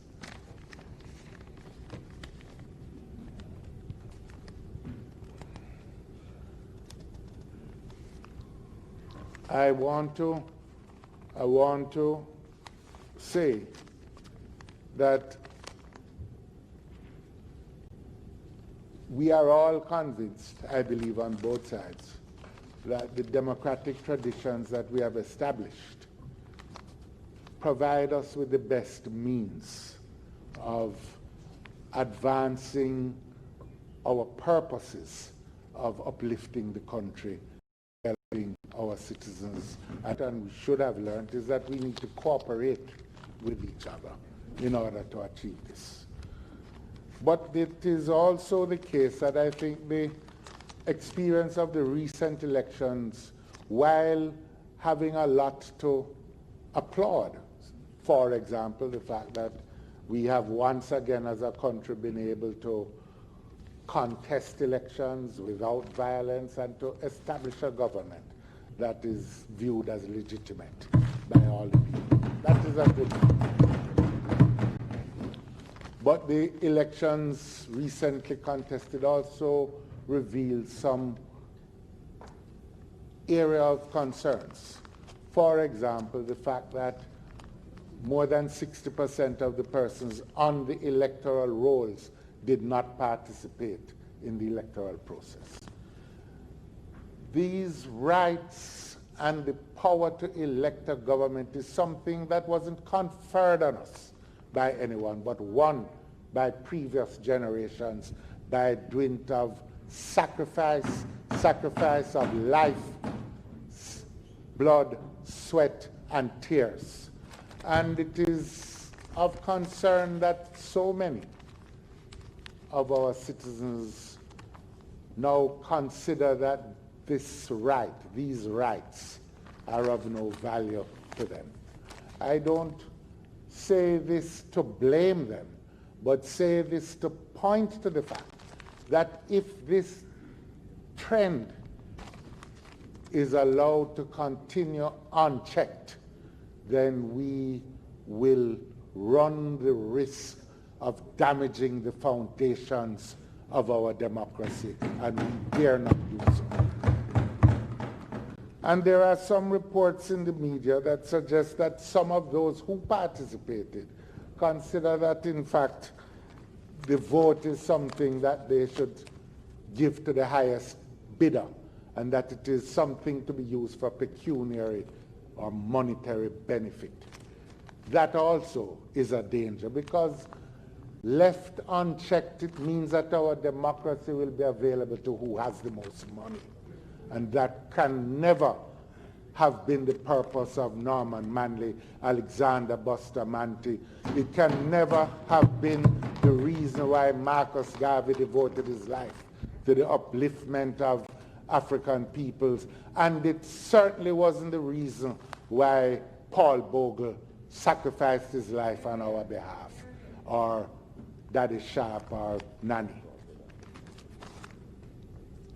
I believe that we need to take stock of all of this and do what we can to reverse this decline. I believe each political organization has to take it on as something that we separately consider, how we revive the sense of civic responsibility and civic duty. Some of this belongs, Prime Minister, with government and education and the Ministry of Education. But some of it also will rest on what we do in our communities separately, and how we induce a respect and regard for the sacrifices of those before, and a recognition that collective action of a united people, united nation, is the ultimate project that the entire country should embrace. And I think that there are things possibly, even as each party plays its own role, there are things that we might want to contemplate doing jointly. In many countries, in some countries, there has been a deliberate effort to, when faced with the same set of risks and the same trends, to fashion some kind of national response. I think I would want to urge that the government contemplate a similar national response, and we will be willing to engage in it. An institute of civic education, public education, or something such as that, which we could embark upon in collaboration with our universities and with other stakeholders in the country. I, for one, don't recognize that I don't have decades in this process, but I value the process for what it has done for Jamaica and what it can still do, but we must protect it. And so, in offering my congratulations and the congratulations of this side to the Prime Minister and his government, we extend this suggestion and a hand of collaboration to accomplish these broad national objectives. I thank you, Madam Speaker, and I thank the members of the House.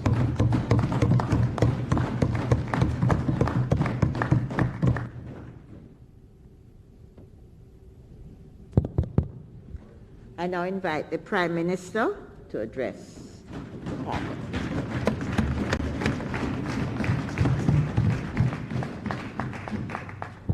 Thank you, Madam Speaker. Before I make my address, Madam Speaker, if you would permit me to draw the attention of the members of the House to the appointments of ministers. You may have overlooked it, Madam Speaker.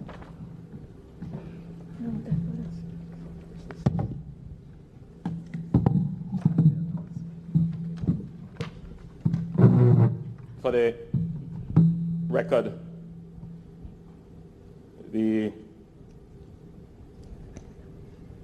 Prime Minister, Andrew Holness, Minister of Defense and Minister of Economic Growth and Job Creation, the Honorable Dr. Horace Chang, Deputy Prime Minister, Minister of National Security, Dr. the Honorable Nigel Clark, the Minister of Finance and the Public Service, the Honorable Robert Montague, Minister of Transport and Mining, Senator the Honorable Kamina Johnson-Smith, Minister of Foreign Affairs and Foreign Trade, the Honorable Audley Shaw, Minister of Industry, Investment and Commerce, the Honorable Olivia Grange, Minister of Culture, Gender, Entertainment and Sports, the Honorable Carl Samuda, Minister of Labour and Social Security, the Honorable Edmund Bartlett, Minister of Tourism and Leader of Government Business in the House, Dr. the Honorable Christopher Tufton,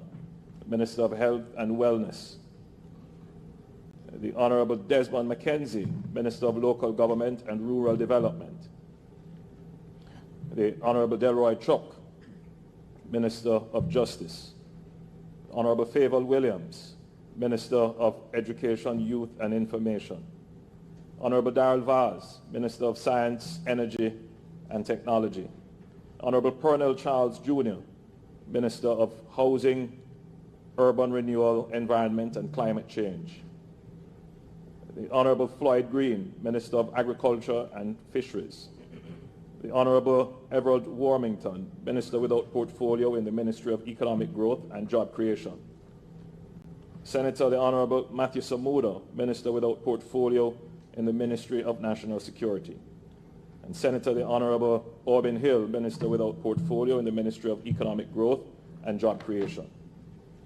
The Ministers of State are the Honorable William J.C. Hutchinson, Ministry of Transport and Mining, Senator the Honorable Leslie Campbell, Ministry of Foreign Affairs and Foreign Trade, the Honorable Orlando Terrellon, Ministry of Culture, Gender, Entertainment and Sport, the Honorable Xavier Main, Ministry of Labour and Social Security, the Honorable Robert Morgan, Ministry of Education, Youth and Information, the Honorable Juliet Cuthbert Flynn, Ministry of Health and Wellness, Dr. the Honorable Norman Dunn, Ministry of Industry, Investment and Commerce, the Honorable Marsha Smith, Ministry of Finance and the Public Service, and the Honorable Homer Davis, Ministry of Labour, Ministry of Local Government and Rural Development, and our Attorney General, Mrs. Marlene Malahou Ford,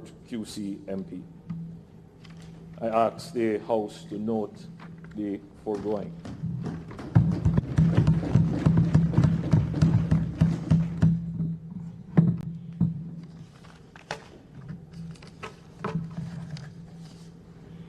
Madam Speaker,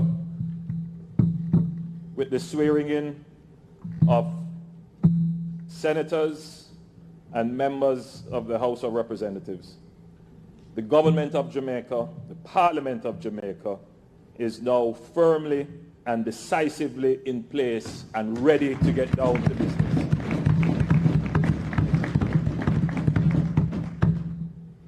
Madam Speaker, I stand here as Prime Minister for the third time, humbled and honored to be the steward of the affairs of the people of this country at this time in our history. I'm very seized of the magnitude of all the challenges we face.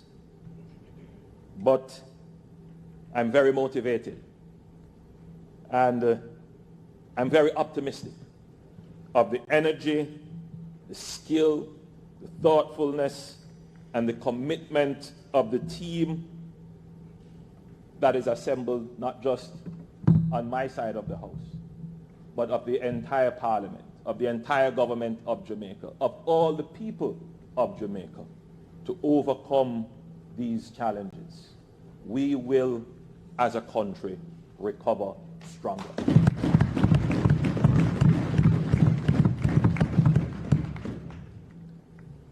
Madam Speaker, this is not a new position to you. You served from July 2011 to December 2011. A tremendous weight falls on your shoulders, but we know that you will be prudent, firm, and fair. I'm confident that there will be order in this House.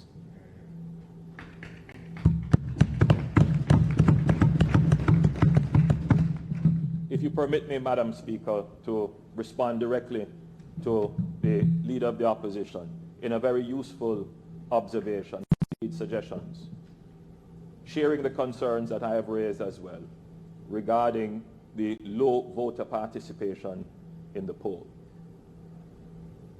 Madam Speaker, I would agree that there needs to be joint effort by both political parties and by the government to engage our voting population. And there are many ways in which this could be done. And indeed, we could put the Parliament to work on examining the possibilities of how we could have greater engagement. You use the term civic engagement, and I would advance that a little bit more to say we must, in this term, institute a strong program of civic education in our schools. But, Madam Speaker, my opinion is that the most immediate effort at engaging the voters starts right here in how we conduct ourselves as members of Parliament, as representatives of the people.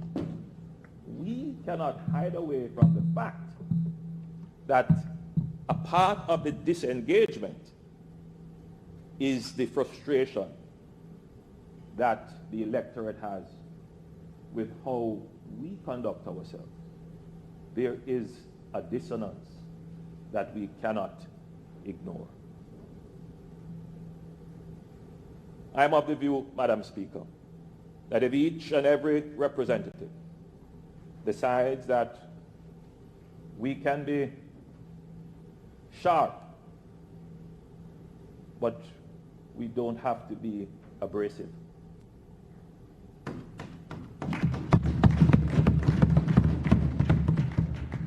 We can be robust, but we don't have to be disrespectful and rude. If we decide to elevate our level of representation and to truly represent the integrity and dignity and efficiency of the offices we hold, we can, by dint of that alone, re-engage and reignite in our citizens and in our voters the appetite for participation in the most important right, the right to elect your government. I urge all members to, in carrying out our duties, seek to the highest level of dignity and efficiency in public affairs.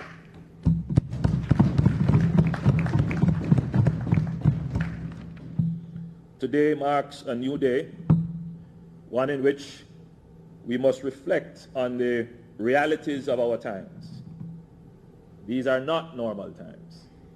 We have no choice but to learn to live with the COVID-19 pandemic while taking all the necessary measures to prevent the spread of the disease. The pandemic requires us to work smarter and to be more adaptable and to find ways to increase our productivity. The fact that we are here at the Jamaica Conference Center rather than at Gordon House underscores that these are not normal times. Madam Speaker, this is not how our parliamentary affairs are physically arranged. Normally it requires an aisle and we face the members opposite. This present arrangement, whilst I was initially concerned about it, I believe it probably could work. The new parliament, which has already been designed but not yet built, contemplated an arrangement such as this, which is probably a more cooperative arrangement. And I would not be averse to looking at it, except that we would not want it to delay. But, Madam Speaker, the new parliament is on the agenda still.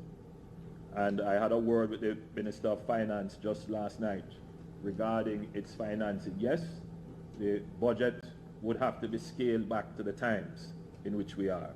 But you would see that it is absolutely important that we proceed with the new parliament. Our current physical arrangements would not be able to accommodate us and our business.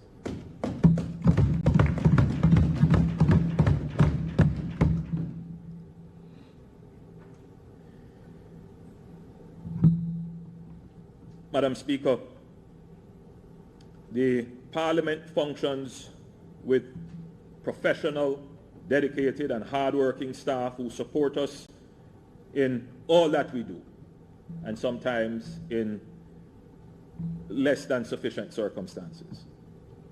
They give sterling service to us as members, and by extension, the people of Jamaica. And I want to salute the parliamentary staff, the clerk, the orderlies, all the administrative staff, the Hansard, and if I continue to name, I'm certain I will leave out important groups. But on behalf of the entire Parliament, I want to extend our heartfelt appreciation for the service that we get from the staff of Parliament.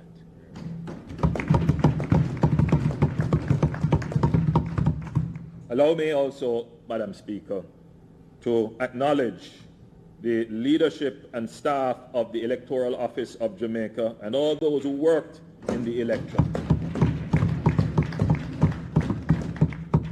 No one can doubt that even in a challenging time, we held a successful election. The observers, the supervisors, the presiding officers, the poll clerks, the indoor and outdoor agents, the one-day policemen, as we call them, all the dedicated staff, and our security forces. But we also had a new addition, Madam Speaker. I noticed when I went to vote that there were specialized staff for sanitization.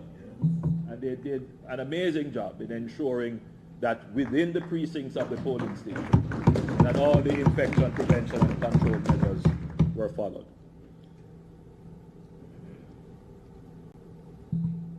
Madam Speaker, as Member of Parliament, our conduct must be of the highest integrity, dignity, and efficiency. We sit as the elected leaders of our constituencies. And sometimes, Madam Speaker, we tend to want to narrow that role and to say that the role of representative is limited to the function of securing responses from the government, securing funding from the government. But, Madam Speaker, people actually look up to us as role models. And oftentimes, in our conduct, we tend to forget that on PBCJ, when we are being broadcast, that there is a primary school child looking on their television screen, searching for someone that they can model. And we must never forget that we are role models. Outside of that, Madam Speaker, the new members coming into the House may all be at this point searching for their space and their role and their function. What will I be doing in Parliament? And in our system, we don't necessarily provide all the support for our new members of Parliament. We expect that having gone through a campaign, having gotten elected, and having taken up seat in the House, that they would immediately understand the role and functions and expectations of the office. Having been a new member of Parliament not so long ago, I quite understand that feeling. I wish to say to the new members elected, first of all, congratulations and welcome to the highest court in the land.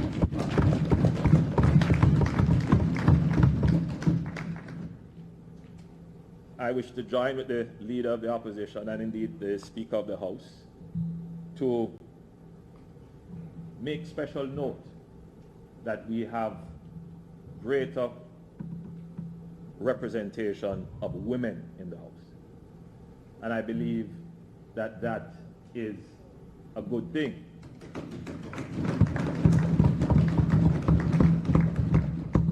I'm told that former Prime Minister Edward Seaga used to say that if you want a job to get done, then the best job for it is then the best man for the job is a woman. I didn't hear him say it actually, but I'm told that that's what he said. I know it.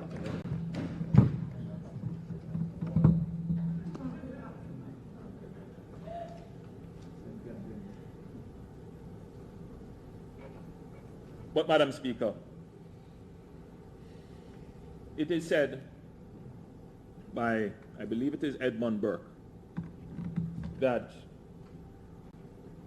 we are not here as delegates, as ambassadors, as agents to a position that is in conflict with other agents of other positions. But rather, this is a conference of a deliberative body, meaning that you are here to exercise your judgment on matters of national importance. So your first role is to the nation. Your first priority is to look about Jamaica's interest. You're also here as representatives. So yes, you must pay attention to the needs of your constituency. Water, roads, employment, all the other issues. And of course, there is always the not so hidden hand. You are here representing your party. But if you stack all of these roles in the order that I have put them to you, then we should all do a good job. Jamaica first, your constituency, and your other political obligations. But we must always remember, we are here for Jamaica's interest above all else. We have managed in the last term to achieve that. And I want to point out to members and to the leader of the opposition that I believe it was in this room. Was it? Yes. Probably was in the room next door. That we were able to sign off on a national consensus on crime. I am saying at this point, Madam Speaker, that I don't believe that the election has changed that consensus and that it still stands. We are committed to it, as the leader of the opposition has indicated.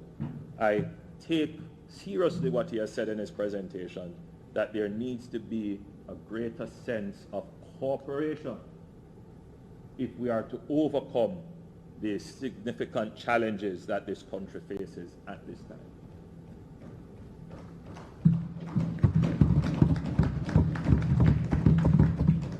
So as long as each member of the House is willing to place the order of priority, Jamaica first, then the spirit of cooperation will work for Jamaica's benefit. So I declare here, Madam Speaker, that though we have an overwhelming majority, it is not the intention of this government to proceed in a way that would ignore the views of the opposition.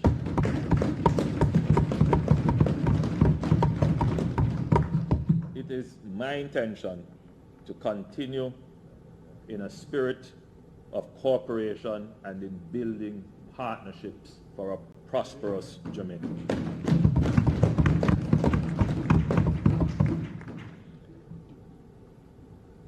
We need partnerships and cooperation to continue strengthening our macroeconomic stability. There are many things there that we need to do. We need to complete the operational independence of the Bank of Jamaica, the implementation of a fiscal council. We need to safeguard the revenues of the government of Jamaica. We need to continue with our policy of low and stable inflation. We need to achieve foreign exchange reserve adequacy. We need financial sector stability.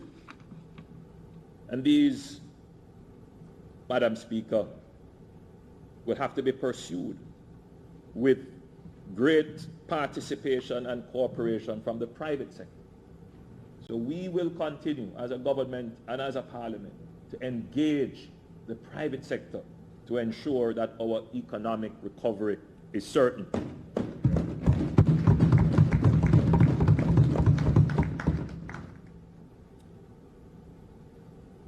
Madam Speaker, improving competitiveness and the investment climate is a task that this government must now make a priority.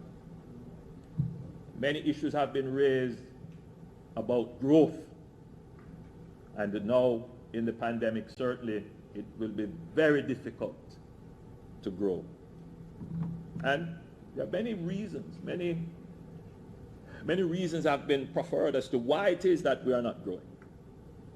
But I would like to think, Madam Speaker, that there are some institutional weaknesses, some structural weaknesses, some bureaucratic hurdles that have been in the way of growth.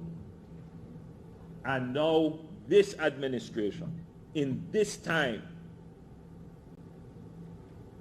must be strong, must be strategic, and must be deliberate in making the deep institutional reforms that are necessary, in removing the bureaucratic hurdles that have prevented us from taking off. This administration must ensure that our public bureaucracy is efficient so that we can gain the dividends of that efficiency in growth. We talk about the Customs Act, for example, which significant work has already been done on it, but we need to complete that. Mr. Speaker, we talk about creating a digital society, and it has largely been theoretical and more aspirational. We now need to truly bring our government into the digital age.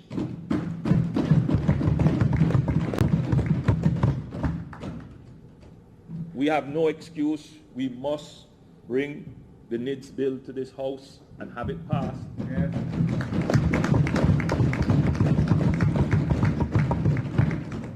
All government services, their business processes must be re-engineered and aligned with digital provision. Yes.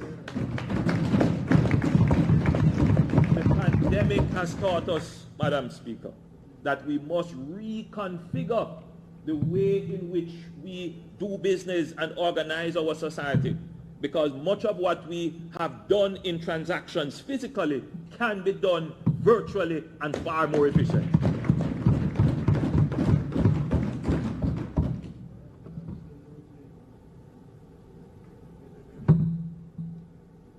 In the pandemic, we were quick out of the blocks with support for the most vulnerable.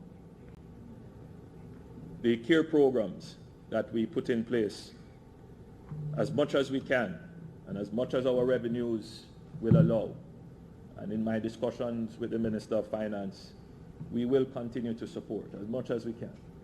I see the Minister of Finance, they are not quite but as much as we can, we will continue to give support. We have committed to an agri-care support program for our farmers and fishermen. We have committed to loan guarantees to micro and small and medium-sized businesses to help them to recover in this time of pandemic. Madam Speaker, there is no doubt that for us to grow, we must develop the capacity to quickly, efficiently use our capital budget. One challenge has always been the low level of the capital budget. The other challenge has been the ability of the government to actually absorb the capital spending. With this challenge, no doubt we will have a smaller capital budget. But we cannot be slow in implementing the capital projects, even with a smaller budget.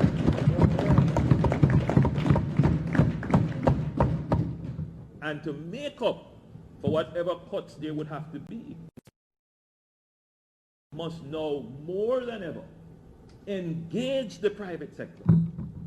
And our program of divestment of government assets, of public-private partnerships, that program must proceed with speed and alacrity to ensure that the capital spending that we need continues. And also, Madam Speaker, it is a strategy of giving the opportunity to the average man to own a piece of Jamaica. Because when we talk about ownership, we tend to limit it just to land and housing. But we want to develop an ownership society, an ownership culture where our people are not just struggling to get land or struggling to get a house, but we want them to have shares in some of the most profitable enterprises in this country. That is how we build wealth. That is how you create household wealth. So we will be continuing, Madam Speaker, on our program of divestments, public-private partnerships. Madam Speaker, investing our health systems and infrastructure is a major commitment of this government. And we are going to be upgrading, including significant upgrades to a number of hospitals, health facilities, and we will be improving our laboratory and surveillance systems to ensure that we can continue to manage this COVID-19 pandemic.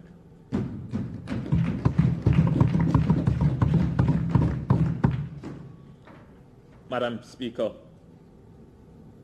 our social safety net.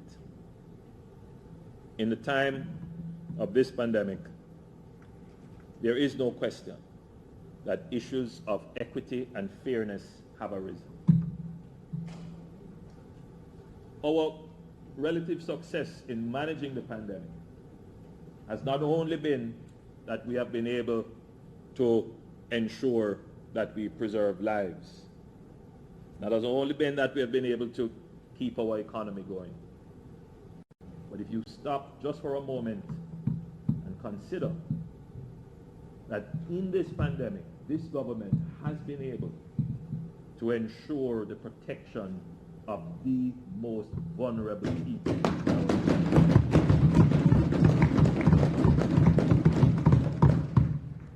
No doubt the pandemic has thrown up weaknesses in our social safety net.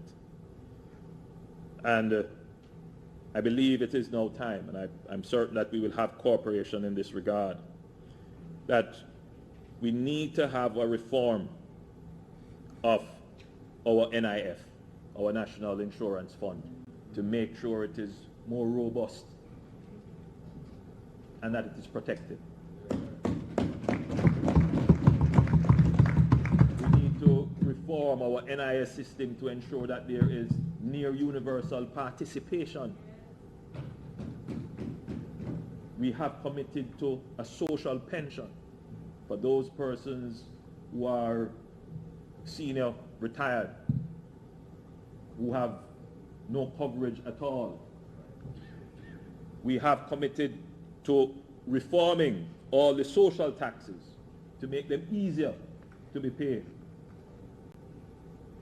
And those reforms will require the Parliament to participate in the consultations. It may even require parliamentary committees to work on developing the policies.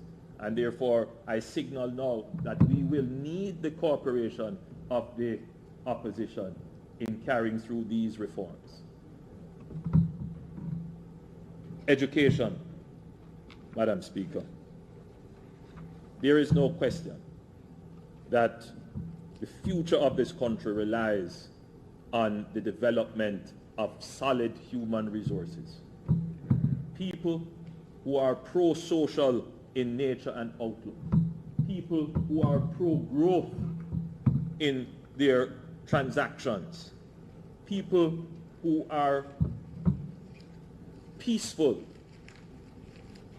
People who seek to resolve conflict not by violence, but by reason. We have put in place a commission to review our education system. And that commission is working, and I have received some reports as to how they are progressing, and I'm pleased to report to the Parliament that they are progressing well and should be on track to deliver their report.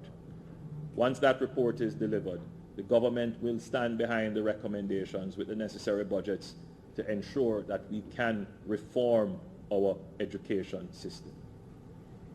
Outside of that, the government has committed to fast-track the development of 6 new STEM schools, science, technology, engineering, and mathematics focused schools. And we will also build 1 school for the creatives and the performing arts.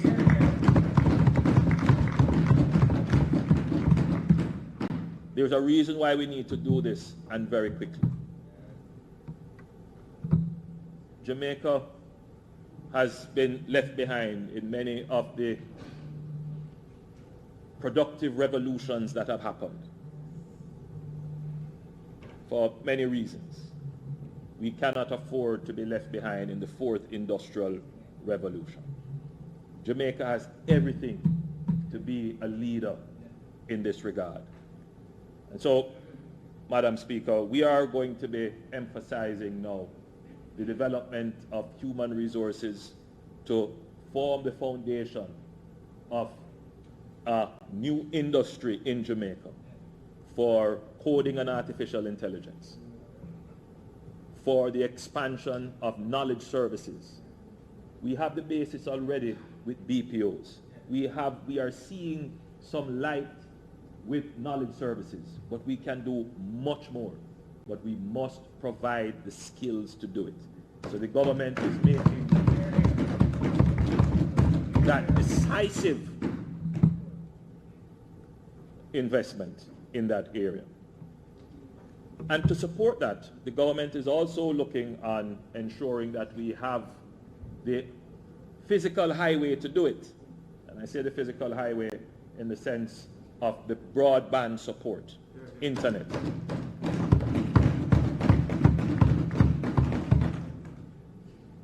Last administration started work with private sector partners under the COVID recovery task force as to what we need to do to ensure that we have world-class broadband infrastructure that can manage the needs of today, but is also future-proof. And we have started that process. And we are going to build that out. It will require massive mobilization of investment. We know we can do that, Madam Speaker. We know we can mobilize the investment right here in Jamaica to do it. We will put in place the backbone of a national broadband network that will provide the superhighway on which all the skills for artificial intelligence, for coding, for the creatives to develop content, for development of film, all of that can be done right here in Jamaica if we put in our world-class broadband network.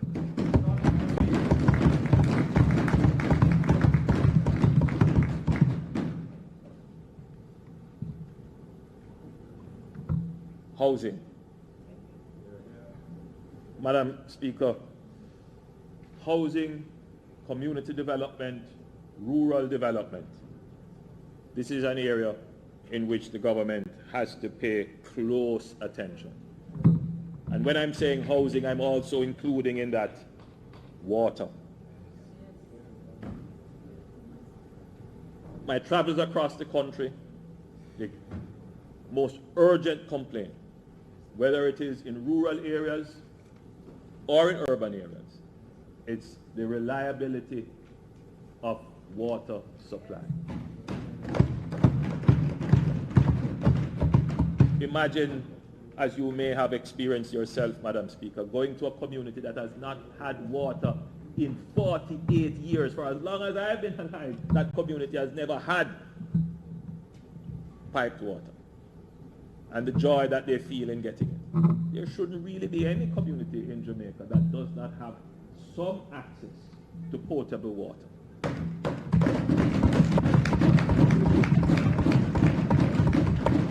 And Madam Speaker, I'm not here saying that this is going to happen with the snap of a finger in 5 years' time.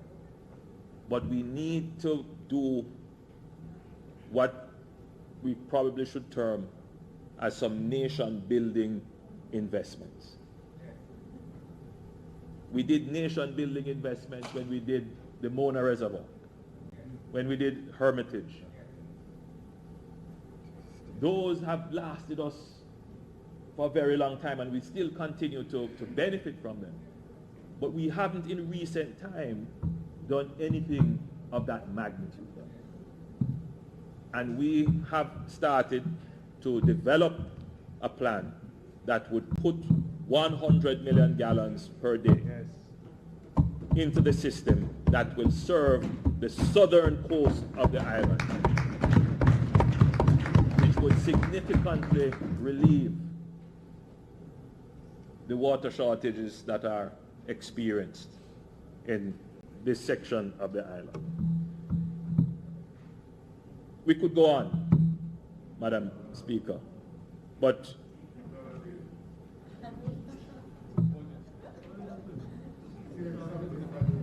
we will save some for later, as suggested by the leader of the opposition. But today, Madam Speaker, it is a time for us to reflect on our journey to this House. It is a time for us to commit to doing the best we can as representatives of the people to ensure that we fulfill their aspirations. It is a time for us to commit to the dignity and efficiency of the public bureaucracy. It is a time for us as all members to commit to the highest level of integrity in public affairs. It is a time for us to be optimistic and hopeful that in the midst of crisis, with great challenge, that Jamaica will overcome and recover stronger.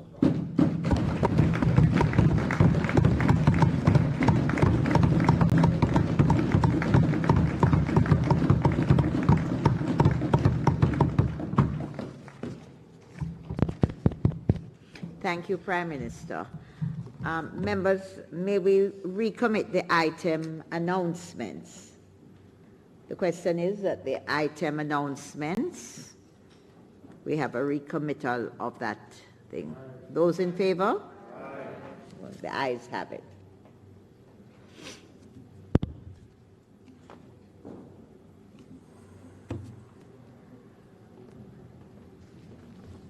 Laid on the table of the House today is the Ministry Paper number 63 of 2020. Appointment of Cabinet Ministers of State and Attorney General, September 2020.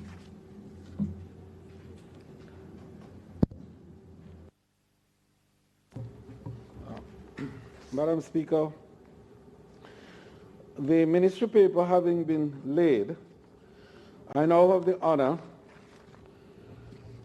to announce that the Electoral Office have advised that the following persons have been elected members of the House of Representatives. Edmund Curtis Bartlett, MP, St. James East Central. Dave Hume Brown, MP, Hanover Eastern. Angela Rosemary Brown Burke, MP, South Western St. Andrew. Michelle Judith Marie Charles, MP, St. Thomas Eastern. Pernell Patrick Charles Jr., MP, Clarendon Southeastern. Robert Philip Chin, Manchester Southern. Delroy Harmin Chuck, MP, Northeastern St. Andrew. Heroy Anthony Clark, St. James Central.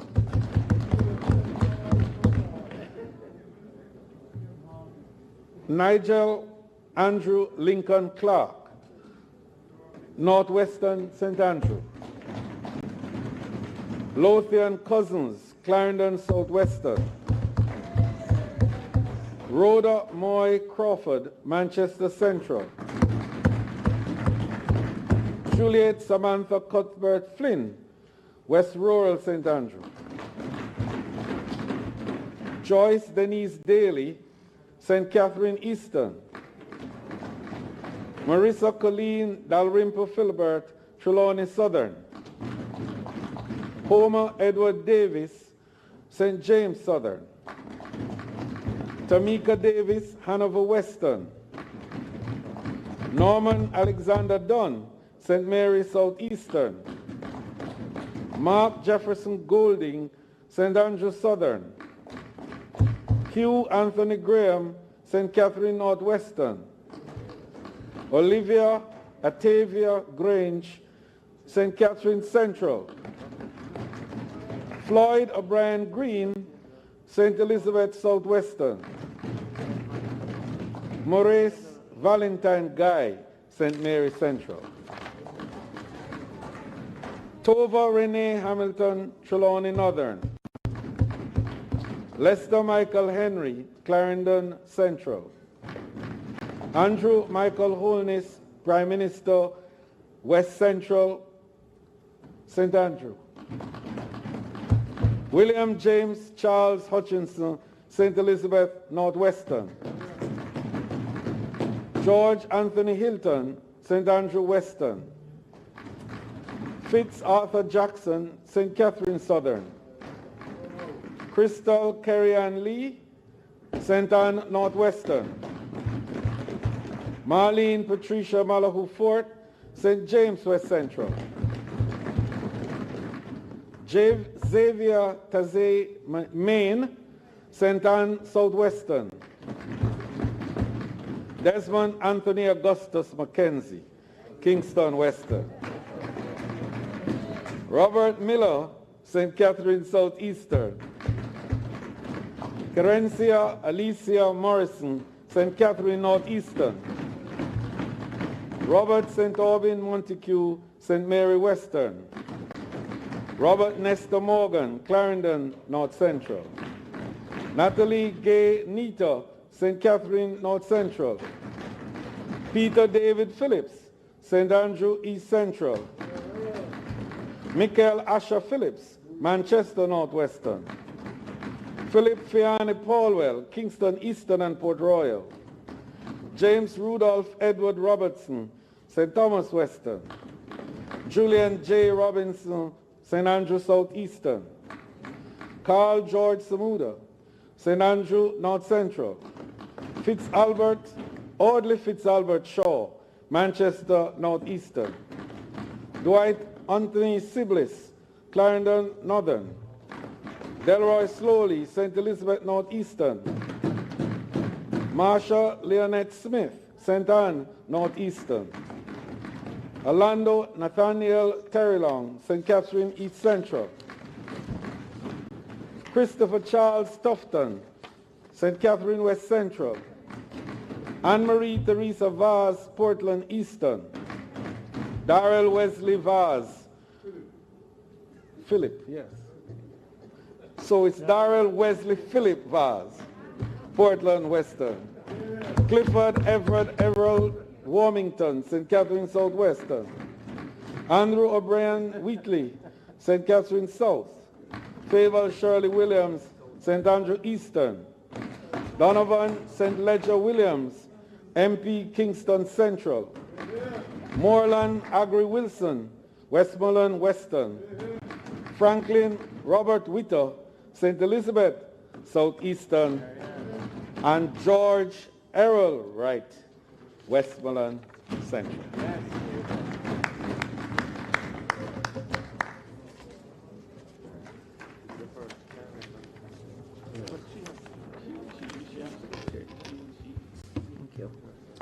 Bills brought from the Senate, petitions, papers, reports from committees, notices of motions given orally, questions and answers to questions, motions that may be made at the commencement of public business requiring notice, motions relating to the sittings of the House, motions for leave to introduce bills, Presentation of bills without leave of the House first obtained. Public business.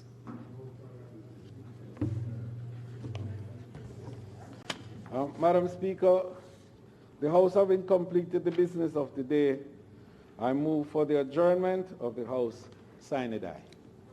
The question before the House is that the House do now adjourn sine die. Those in favor? Those against? The ayes have it. This honorable House is now adjourned.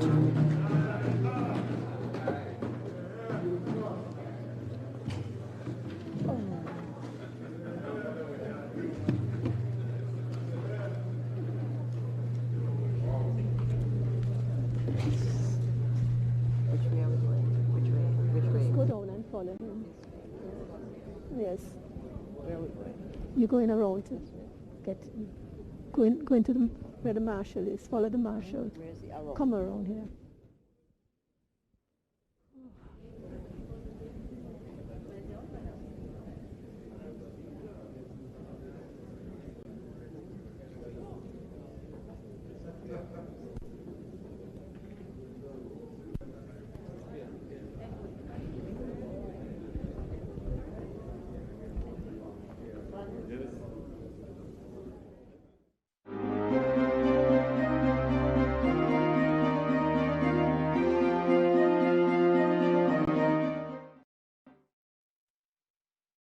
Healthcare workers are working very hard to ensure lives are saved and people recover quickly from COVID-19. But their work is becoming harder because you're not wearing your mask.